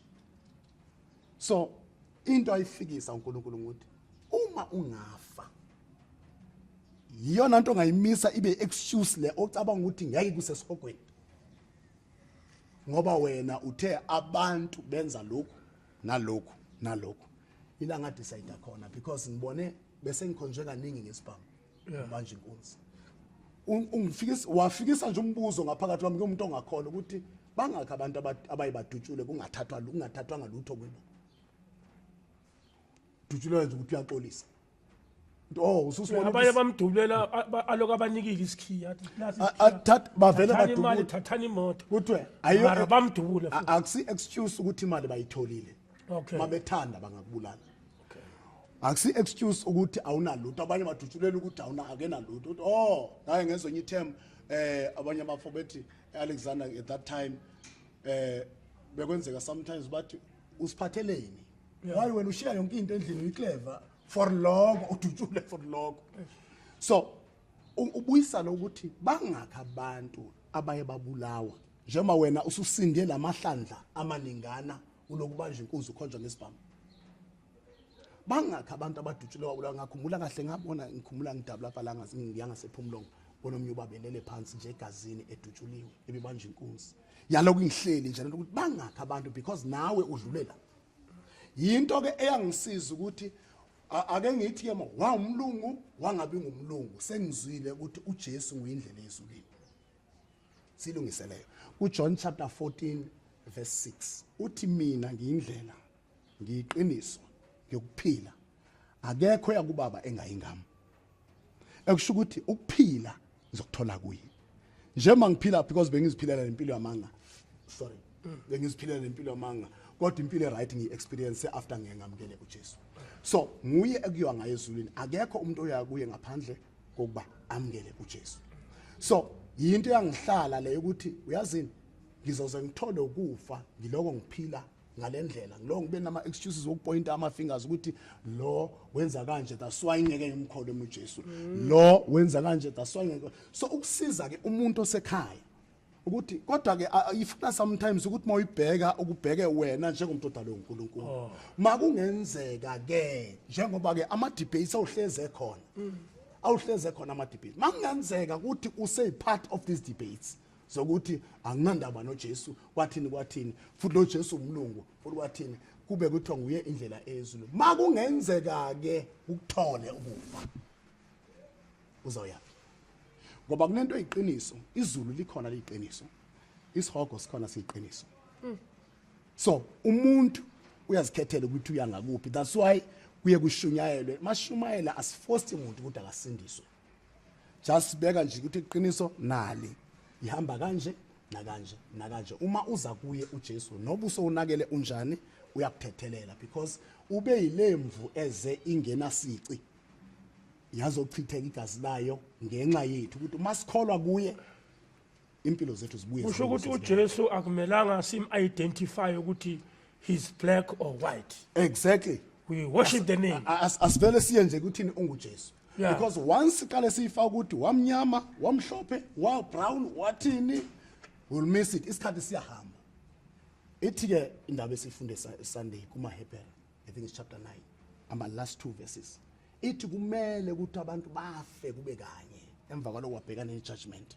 So isikhathi somuntu ngamunye sibeki ukuthi afe asithole kusala ukuthi hayi mina wobelungu lo umlungu lo mina ngisifunela la. uNkulunkulu uma elza ngoJesu emhlabeni uze uzizela yena ebantwini wazenzela isiqu esibonakalayo ukuze akwazi ukucommunicate nabantu. Yiko wazalwa ngendlela awazalwa ngakhona. Futhi nokuthi igama elithi Jesu aliphumanga alibanga iplan kaMary noJoseph. Kwaba neangel eyehla yazomtshela ulasika yazobatshela because uqale kwaba neconfusion kuJoseph ukuthi lo muntu ngifuna ukumshada but naku ngithola manje use pregnant kanti kanjani. Kwase kufika iangel kuye yathi no ungamlahli because lokho akuthwele ungcwele akuyona ukuthi mhlambe kunomuntu walale naye yabona wasusa that confusion kwaba clear ukuthi okay lokho kungcwele okuthwele. Do you think it was easy for Joseph to believe that? It was ngiyacabanga ukuthi yona ibingenoba easy but it's just the grace of God yenza ukuthi umuntu understand. But ngamandla kaNkulunkulu maybe umenzile ukuthi understand. Umenzile ukuthi understand. Yeah. Because uyakwazi ukuhambisana nezinto zakhona. No nyakusho ukuthi the spirituality it's personal. Yes. Ukholwa it's personal. Asishare leyo. Ungahambi ngegroup. Your belief cannot be my belief. Yes. And my belief cannot be your belief. Yes. Belief it's personal. It's personal. Ukuzwa kahle. Now njengoba ngiyivezile indaba kalizwi kusho ukuthi ithe uqale lapha ube khona kuNkulunkulu enguNkulunkulu kusho ukuthi lo Jesu ebe uNkulunkulu but wa undercover waziwa ezindodana kaNkulunkulu because vele ufola kule three which forms one God, Father, Son and the Holy Spirit. Uthe uma sekhona aseqhubeka uma isezoqeda wathi angizonishiya nodwa ngizahamba ngizomcelela kubaba omnye umthetheleli umoya weqiniso uyohlala nani forever kusho ukuthi ukhuluma manje ngethird yalo mzimba ukuze uphelele umzimba kaNkulunkulu. So kusho ukuthi ke if singabheka thina icover umzimba ebenawo uJesu, we will miss eyonanto uNkulunkulu befuna ukuyenza nomuntu, because uma umuntu ebuyela kuJesu yilapho ethola ukuxolelwa uNkulunkulu. Yakhuluma iqiniso. Yes, ibanjalo. Manje singazilimazi kakhulu. Iyafuna yes ibakhona into yama debates uthola ukuthi kuba khona indeed confusion. Kodwa akubuyele ekuthini uma ngaze ngife ingaba ngiyofika ngibeke lama excuses before God. Ukuthi hayi mina bengithi umlungu, hayi mina bengithi ake siyeke ikhala ke sibheke nje ukuthi lo moya wehla wangena kumina. That is the spirit of God. Eyokugcina baba umfundisi. Bayakhuluma abantu bathi phela wonke umuntu obhalwe lapha eBhayibhelini, abo Daniel, abo Abraham, abo Moses, abantu abashonile bonke labo bantu. Yes. Ama ancestors. As we have said, well, you don't believe in ancestors. But everyone in the Bible is an ancestor. Umuntu oshonile. Uthini lapho? Into mase siza kwindaba ye belief. Yeah. Sometimes uthola ukuthi it's about worshiping. It's about worshiping ukuthi mhlawumbe kunokuthize engaze ngibuye ngizokucela, ngizocela nivule lokho. Or ngizocela nilungise lokho. Ngizocela ningithethelele kulokho. Yabona ke manje ibelief yokuthi manje usukholele ukuthini ucela into ezithize zawulunga ngoba uye wawucela okuthize kibo. You believe. Oh, it's a belief. Now I believe in Jesus. Yeah.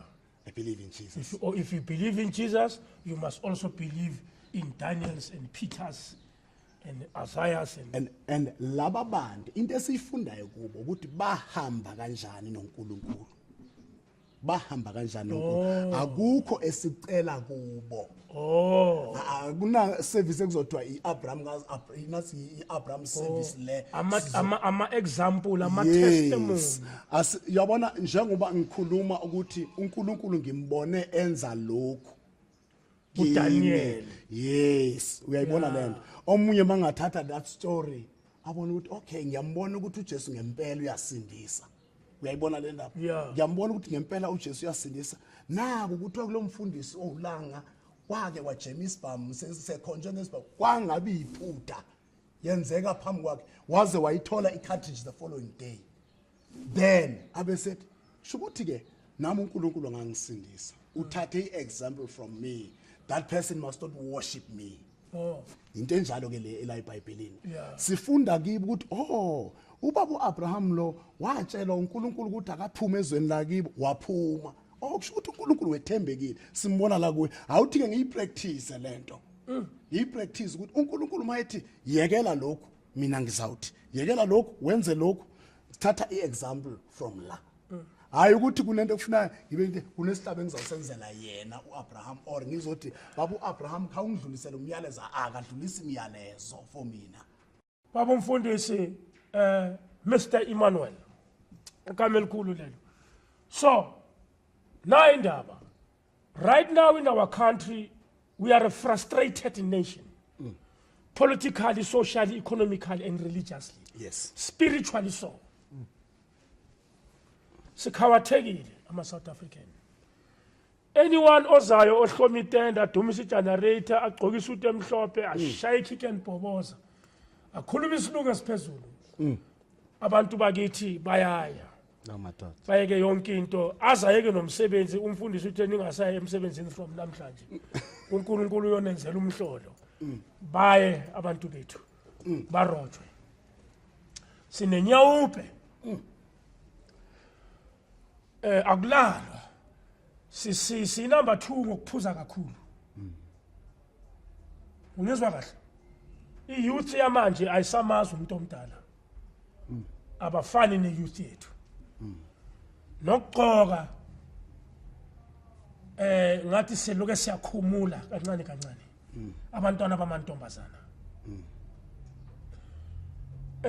Abantu they are seeking for God because the more we are frustrated, the more we are stressed, the more we need God and the more we felt a victim because we are the victim of the circumstance. Ngaba umfundisi kusasa, Yes. pastor ama-orange, bazoza esontweni. Kanti i-aim yami ukubashashaya, ngifuna ukuvuka, ngifuna ukuyothenga ama-i8, ngifuna ukuyothenga ama-Austin Martin, ngifuna ukuyothenga indlu lapha ne-Sandhurst. Uyibona kanjani wena kule mpilo yamanje? Ya into vele uthola ukuthi at the end inkinga kumuntu wonke vele gcina sekukhulumeka ongekuhle. Yeah. But it's very tricky because ngempela abantu bayamdinga uNkulunkulu Yeah. and bagcina bethola bengama victims sometimes. But ke into engayisho mina, let's say umuntu lalele ubukele esekhaya. One, into yenze ngoba uyikholiwe wena ukuthi okay kufanele ngiyenze. If you are not convinced, don't do it. Yeah. Understand? Kanguthi ngize ngiadvise into ethi la ibandleni. Ngithi uyazi bazalwane, angifuni umuntu ozonikela worse when coming to indaba imali. Ozonikela ngoba kungathi uphoqiwe. Izwi engilifundisayo, believe lona. Umulkholwa, do it because uyalkholwa, then uzalibona likusebenzela. Because ngiyazi ukuthi izwi likaNkulunkulu liphilile, liyawenza umsebenzi. Then yila ngibona ke manje abantu ngempela beqala bebusiseka, siyazishintsha impilo zabo ngoba benze ngoba bekholwa. Umuntu onokuthi uyabona le angayikholwa, songa izandla zakho ume ubukele. Ungazifaki ze kusasa ube sokuthi ngiye nga victimized in that church. Kulele kuwe because indaba ye kingdom of God is about a choice. Njengoba ngithe uNkulunkulu umuntu mayimdala kamdala ukuthi azafe ayesihogweni. Uma kuya ngaye uNkulunkulu ubefisa ukuthi umuntu uma efa afe aye kuye abe naye ezulwini. But choice isemntwini. Umuntu umdale kahle wanekhanda lakhe elinamadlebe elinomlomo okuzikhulumela uyakwazi ukuphefumula ayizwe ukuthi yabona lento ngizokunuka kwayo nje ngisense danger kulento ayibone futhi into ezamlahlekisa ezomlahla noma ezomlimaza. Then lo muntu kusho ukuthi unamandla wonke woba athathe decision ngempilo yakhe. So ngisentweni ethi umbukeli ekhaya akakwazi ukuzithathela i-decision yakhe angabi ngumuntu obe influenced. Uyayibona ke manje ngicabanga ukuthi ke Ukuhlakanipha kwaNkulunkulu kube lapho ukuthi umuntu umdalile futhi amnika iwisdom. Yes. Iwisdom ile ekenza ukuthi wena you must be capable to do and take decisions on your own. On your own ekwenza ungahambi ukhala ngathi. Yeah. Ungakhali ngalabo baba becathule ezibheke phezulu. Umuntu usuke eMalawi le uzovula isonto la iSoweto. Abekho abantu kumele abashumayeze le eMalawi. Uyabona leyo isingayithi ukuthi izwi vele ukuthi malihamba umhlaba wonke. But ke ukukuwe ke ukuthi wena umuntu olalele. Yeah. Uthola izwi ngempela. Noba mhlawumbe uthola okunye. Ufuneka ube ukholwe izwi. Wenze izwi ozobe ulikholiwe. Yeah. Uma uyibona ukuthi le kwangathi ngiyaskenywa la sibambe. Ukwenzela ukuthi ungahamba ukhala uthi I was victimized in that church. Ngicabanga ukuthi ke umbukeli uma ingakwazi ukuzithathela i-decision yakhe noma uya enkonzweni yenze ngoba ukholwa. And uma uyenza ngoba ukholwa into iyakusebenzela. Nokuzwa kahle. You are a great leader. I respect you for the fact that Guti, you've reinvested your money in what you believe in. Yes. Awurobhanga abantu ukuthi asakheni isonto asenzeni. You took your own money from your own pocket. Wabona ukuthi kunesidingo sokuthi uthenge iPA system. Thenga ama mic senza njalo nami I'm talking from experience from the perspective of being a leader myself. Yes. I use my money to build my production ukuthi abantwana bami ba-acte bayenzeni. Amagama wakho okugcina babomfundisi siyayivala manje. Yini nje into othanda ukuyindlulisa ebantwini le ubona ngathi asifakanga kuyonke le conversation lebesiloke siyiphethe since sicalile. Umlayezo wakho ofuna ukundlulisa ebantwini, and more especially the youth, because mina I'm by the youth. I'm a youth leader. I'm young forever. Okay. The youth iyabadinga abantu abafana nathi. Ngeke baphumelele singekho thina. Yithi sibabonisa indlela ibuswa kwabaphambili. Sinenkinga abantwana bethu balahlekile, ngiyakhala. Nenhlonipho ayisekho. Abantu abadala babebiza ngamagama. Into lebe singayenzi thina. Umntwana akasasabi ukuthi abheme nje adlule estradini sikhuphuka, or naku umene ntombazana ikhoneni uyayicabuza mawuthi yababheka bancane labantu. Public indecency abasazi lezo zinto ngoba manje idemocracy iseyasilimita, asanayo imvumo yokuthi singabakhuza. Umthetho uyabavumela ukuthi bazithathela amalungelo ukuthi hayi mina ngama rights ngeke uzimtshela, mara kusasa umntwana usebridging akana future. Thina sikhulele sonke sikhula sisaba uNkulunkulu. Laba bamanje abamsabi. Ene mina ngibona ngathi amasonto adlala indima enkulu kakhulu. Umntwana okhulele esontweni uyaphumelela, ukhula anenhlonipho. Mara umntwana okhula alahlekile, I'm saying it, ngithemba ukuthi nabo basimamela labantwana laba. Akakhulu umntwana onjalo. Angabona ngathi uhlakaniphile, yabhampa isikhathi sakho sasemncane. Kodwa kuyakhulu emhlabeni, siyaphela nesikhathi songena isikolo. Soba mdala ubafundisa kanjani abantwana bakho ukuthi bangene endleleni. Asali noma ngabe isonto iChristianism ize ngabelungu, it's a colonization. Buthi sibe ngaphansi kwabo. But khona into enhle eyenzile. Ungangisiza lapho and talk with our youth and talk with our people. Angithi abayoba amakholwa hambani nemasontweni, hambani nozinikela kuJesu. Go be a member of a church. You might not be a member of a church, but uNkulunkulu mazi. Mina ngicabanga ukuthi uNkulunkulu impatho yakho, ukuziphatha kwakho. Usaphila. Uzazi ukuthi uyapi noma maselifikile uNkulunkulu sekakukhumbulile. Okay. Wow. Sibonge kakhulu. But ke bengingangenanga kule. Hey, kuthi kuleziningi kakhulu lezi. Asiqale kuyo. Siqale kuyo then sizongena bese uyayivala. Umlayezo nje to the nation. Okay. Yeah. Okwenzekile ngoba ngikhuluma ngeattack yokuqala ukuthi sajema isibamla ngaza kule ukuthi ngadutshuna wafaka ilitshe. Yes. Kunumber 2 into eyenzekile uma sengibuya la sengihamba ngalama crutches. Yeah. Ngaqhubeka ngakhonza. Uma sifika ngezi deliverance, healing and deliverance, isiyavela futhi lemi moya ethi ubuyile futhi wena bekumele ushonele lesigangeni. Hathi awu. Yibo labantu. Kanti ise into spiritual enje. Kodwa wena bekumele ushonele lesigangeni. Ngoba uyahlupha bekumele ushonile le, kanti the same spirit uthi lo moya kahle kahle vele bengithinga zokubulala bengithinga ukuqeda le. Remember that time okuqala uyo draw isibhampam ngoba wathi uyasikhokha ngathi in the name of Jesus sajema. This time uze esiphethe ngesandla sesikhokhiwe wadubula, but uNkulunkulu wangisindisa. Now ngithi ke if ke ubuthi uzongibulala ungabulala umuntu ngomdubula imilenze uthi into eyenzekile usiyangitshela wona lo moya usiyayikhuluma manje ukuthi kwenzekeni ngesasikhathi. Uthi ngesikhathi ephambi kwami ethi uzodubula uthe mayithi uyadubula kwavela umlilo, kwavela ingubo emhlophe yafika yangivala kwavutha umlilo. Mayithi uyayidedela inhlavu ashintshe direction inhlavu zangayi la ebezithuma khona ukuthi uze ufuna ukungibulala khona. Zashintsha zaze milenzeni. Then I disappeared phambi kwami. Ngithi ke okay kusho ukuthi yiko ngithe mina mase ngingene la bengena khona ngizwe siqhubeka bedubula bese begesa ukuthi ngweliphi direction.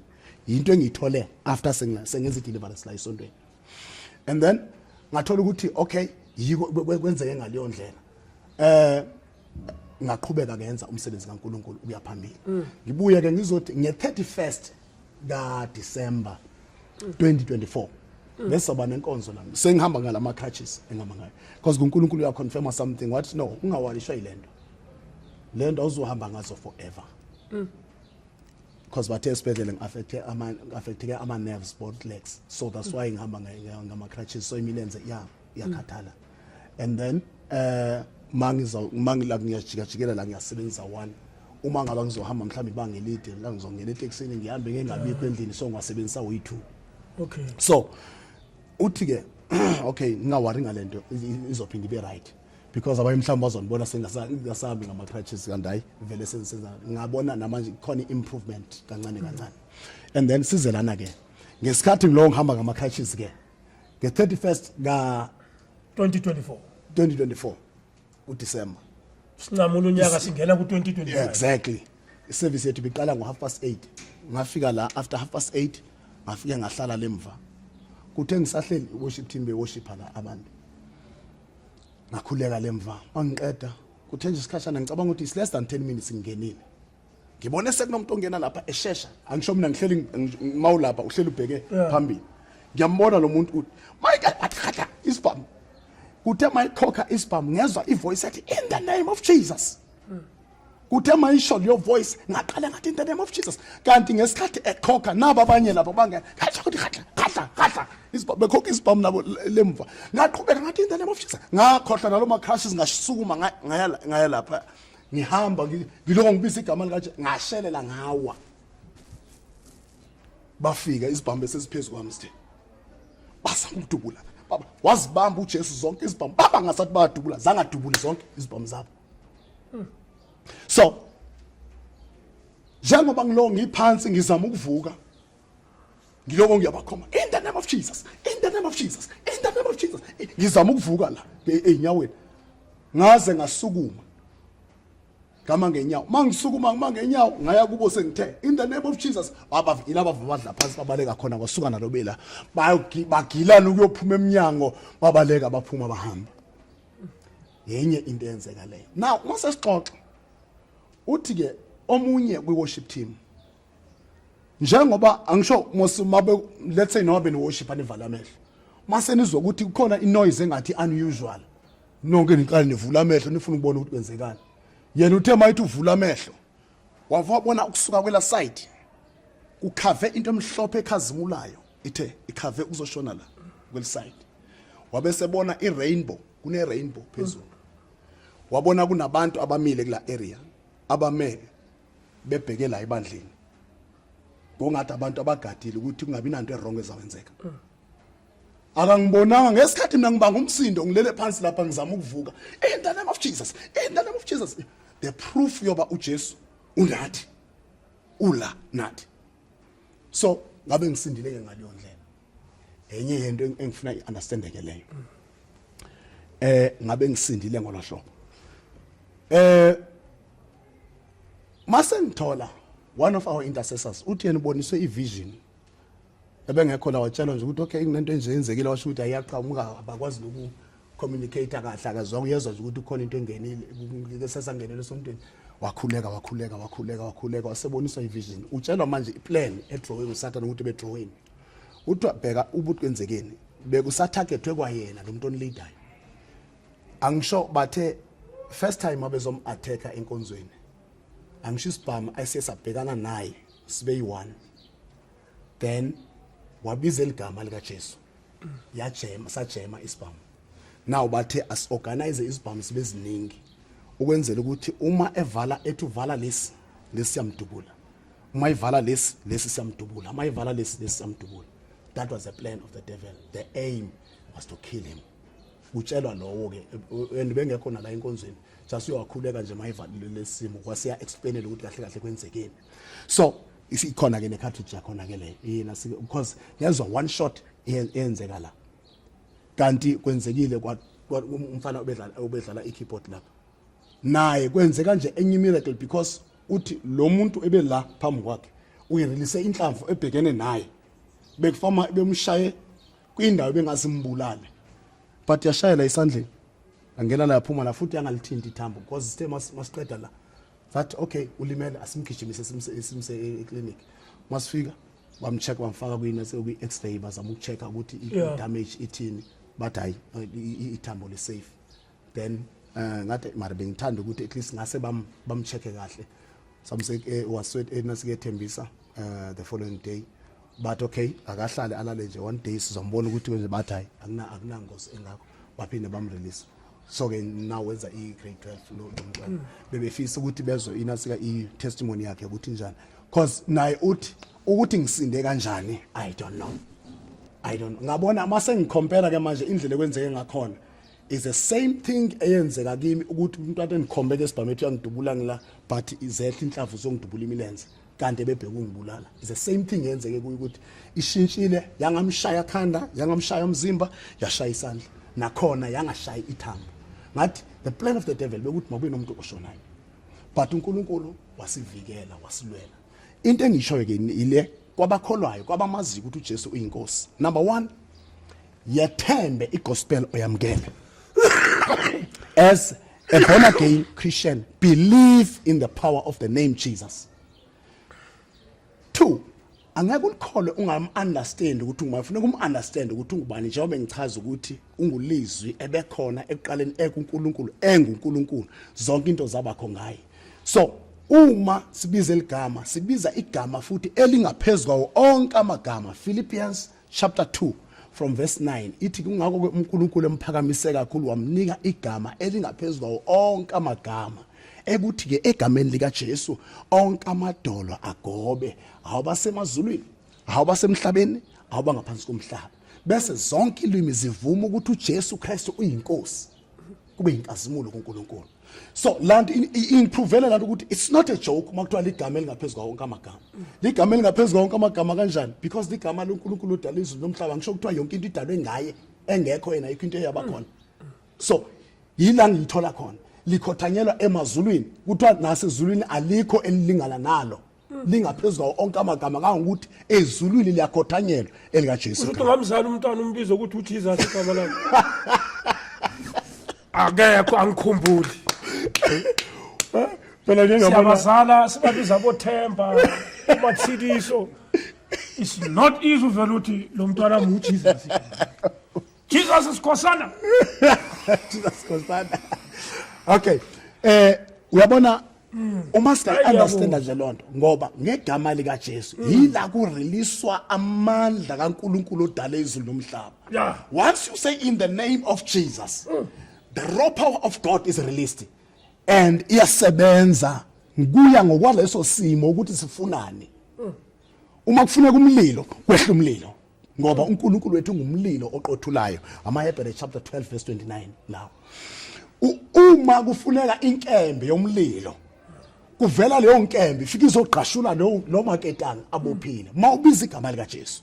Into efuneka si understand as singabantu abakholwayo ukuthi uma kunesimo nasiphi ngoba kuyenzeka into kube kunomoya ongale kwayo, for example accident, because lo moya ngidila nawo ukuthi kahle kahle kwi accident bayenze ba draw nje line. Uma I driver eza izocrossa this line uvela abone mhlawumbe either kungathi nomuntu ongena endleleni azama ukuavoid kube ngathi kunento ayibonayo nje avela azama ukuavoid lento ukuthi angayishayisi ayoshayisa enye imoto. Babe sebefika bathatha ke igazi benza zonke lezo zinto indlela ezenza ngakho. But when you say in the name of Jesus lento ezoconfuse umshayeli yesuka. So into engafuna si understand alikho enye igama elisindisayo njengoba isho Acts chapter 4 verse 11 ithi alikho igama elinye ekumele sisindiswe ngalo lelika Jesu lodwa. So silikholwe leligama ukuthi linamandla kangakanani ngoba eligama is the greatest weapon.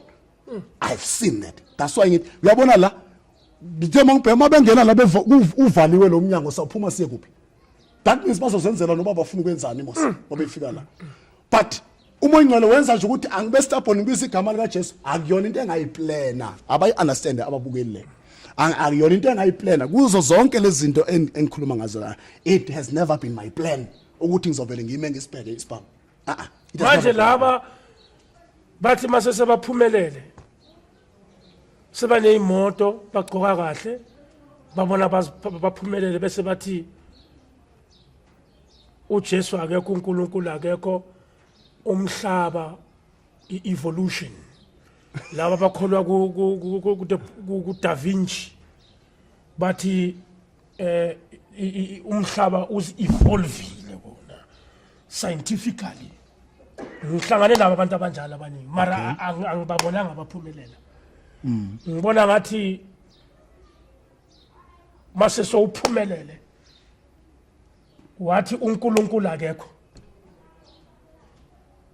usulahla iside ukuya ngami ngibe angeke ngiquote amagama mara ngihambe nabantu la into sezihamba kahle angazi imali ngathi yamshintsha umuntu maseka nemali abona phela kahle uzathi hayi uNkulunkulu akekho ifana nesinkwa uma ngasifaka ebhakedeni wasiyeka siba ne-bread mode angithi kuba nama-ends yes kuba nento ezifufayo labo bantu bathi umhlaba udaleke kanjalo bathi awudalanga uNkulunkulu bese 2 minutes labantu abaseke emhlabeni awichaze leyo ukuthi umuntu uba ne-ego kanjani ngasikhathi asesemncane zangathi uNkulunkulu akekho mase sekakhula sekamnandi impilo ihamba kahle athi uNkulunkulu akekho. Okay, ngibuyele kwebe ngingakhuluma uNkulunkulu mayedala umuntu umdale wamnikeza I-option zonke izinto ukwazi ukucabanga ukwazi ukuthatha ama decisions ukuyibona into ezamlimaza ukubona into ezamsiza ukuphikisa then abe exactly siphila ngama choices la emhlabeni siphila ngama choices and we have a right to take decisions whether good or bad. We have a right to take decisions. So uma efika ku age ethile ese decide ukuthi uNkulunkulu akekho okwakhe lo kuyohlangana phambili ngoba nginale verse engayitshela umbukeli ekhaya zasifundele ekhaya ku 2 Corinthians chapter 5 verse 10 mangaphazami ithi lapho ngokuba thina sonke siza kuyoma before judgment seat bese siyehlulelwa ngemisebenzi siyenzile sisela emhlabeni wonke umuntu obukele osekhaya omncane ngomdala understand lento kungamnandi kube kuhle kube nje ya kodwa one yazi ukuthi your day is coming. Yeah, You'll go 6 feet underground. definitely.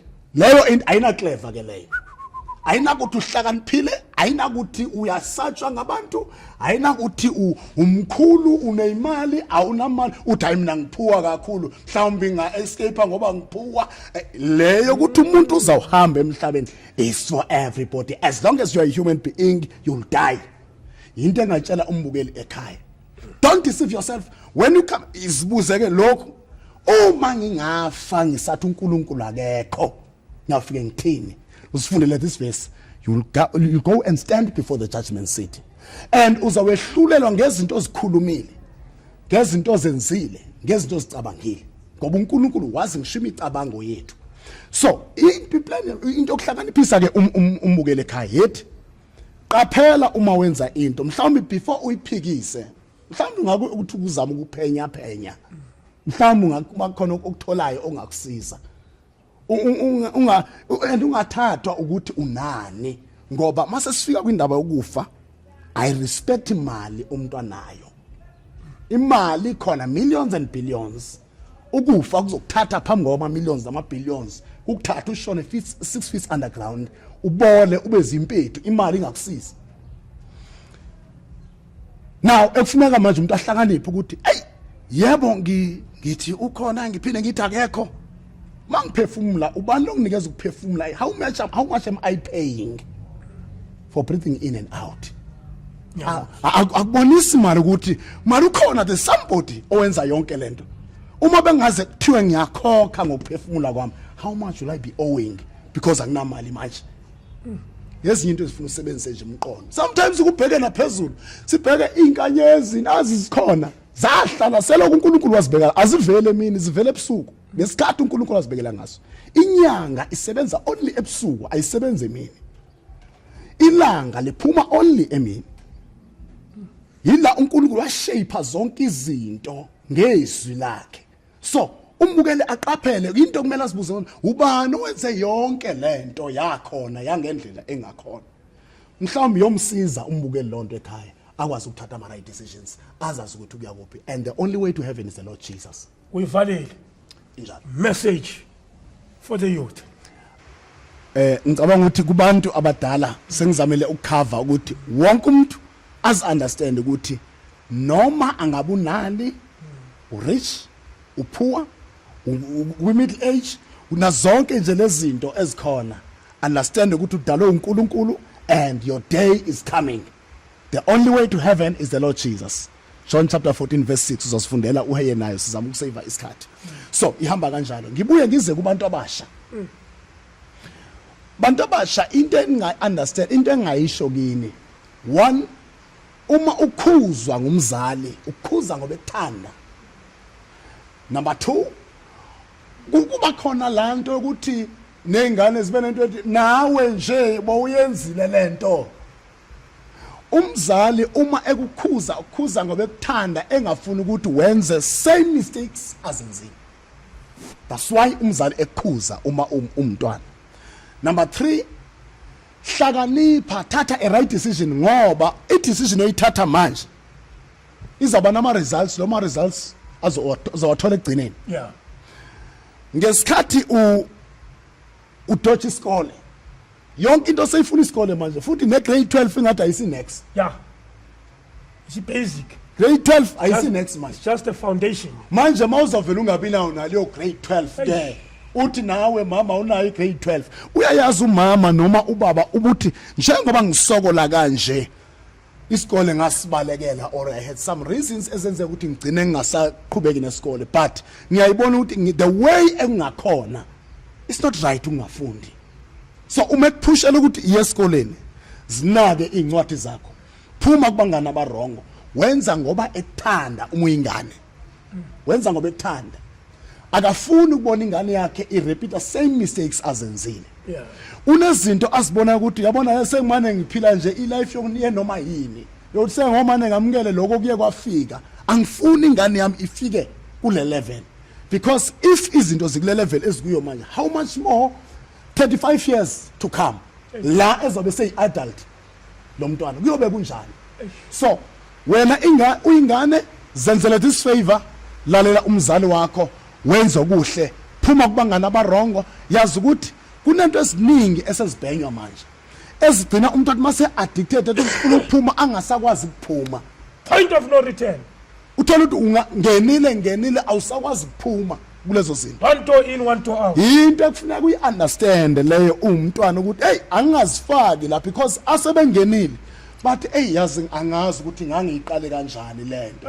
It's painful. But ke asebengenile ke kodwa yazini lento uNkulunkulu uyakhona ukulungisa izinto and take advantage of indawo engabe zikhona kuthiwa ziyasiza mhlawumbe ama rehab nani take advantage of that. So ukwazi ukuthi usizakale wena ongekangeni kwinto ezirong ungavumi ungangeni start listening to your parent and yonke into yenzayo uyingane uyatshala you are planting a seed and into mayiplantwa izawukhula ibe nama results ezawuza nawo. So uma ungamlaleli umzali wakho you are planting something wrong, you are bringing a curse upon you as a child ekhaya. But uma umlalela umzali wakho umhlonipha uletha isibusiso phezulu leyo nto yokusiza usukhulile usumdala. You reap what you sow. Exactly. Uyovuna lokho okutshala. And ni understand lento ke nani ngabantwana nani nibasha ukufa kwenandaba na age yakho uyafa umuntu less than 20 years, less than 15 years, less than 10 years uyashona anytime and the only way to heaven is the Lord Jesus. If ungake nje impilo yakho wazi ukuthi ake ngi-adjust, yes I understand ukuthi lokho I'm not used to it kodwa ngenxa ukuthi ngenzela impilo yami ukuthi ibe right akuzibuyisele kuNkulunkulu phila ngendlela right uzobona uNkulunkulu uyakwazi ukuyiqoqa impilo. We have abantwana abasebancane na impilo zabo uNkulunkulu sesiyathandaza manje ngakhulela no matric. Yes. Awukho talented. Uyivila. Yes. Yini baphuwa. Chances zokuthi uphumelele are very slim. Khoseka. Yeah, let's pray. Baba Mfundisi, uthandazela i-podcast ifly ye phezulu iphumelele. Baba ingcwele egameni nasegazi likaJesu ngiyathandaza ngiyakholwa. You are God of multiplication, you are God of increase, you are God of abundance. Baba namandla nansi i-podcast le eze yavuma ukuthi izothatha ubufakazi bezinto zenzile izodlulisela kumhlaba wonke, izodlulela ebantwini bonke. Ngicela uyikhulise Somandla, ukhulise ama viewers, abantu bayilandele, ikhule iyofika la uthanda ifike khona ngoba ikhulumela abantu, iyoveza izinto mhlawumbe ezifihlakele kwabanye abantu ebebefisa ukuzazi abantu kodwa bangazazi ngoba zifihlakele, kodwa ihamba iyolanda la zifihlakele khona izithatha izilethe ebantwini. Ngicela uyikhulise Nkosi uJesu ngegama lika Jesu. Vikela abanikazi bayo, ama producers, vikele Nkosi umntwana wakho lo wenza lama interviews, babona amandla, mvikele Nkosi amakhosi, speak protection empilweni zabo Nkosi namandla. Yonke imimoya ekuthizoba attacker ayinamandla, ayinasabelo. There is no weapon formed against them that will prosper, according to Isaiah 54 verse 17. Babona amandla iba nabo, ubavikele njalo kwindawo bahamba kuzo, in the name of Jesus. Amen. Amen. Okay, thank you, ladies and gentlemen. This is your one and the only Chief Humor Orange, the Cattle Professor, King Wanamule. Thanks to the crew, the TOPs. Thanks to everybody. Thanks to you. Keep on commenting, the likes and the comments. Advise us, tell us what to do, how to improve. Any donation is welcome. Any input is welcome. As Pindes Bonaneni, the next episode. Keep subscribed. YouTube. Uyuma Orange, akekho munye, mabangafuni, abayeke. It's a wrap. Salute.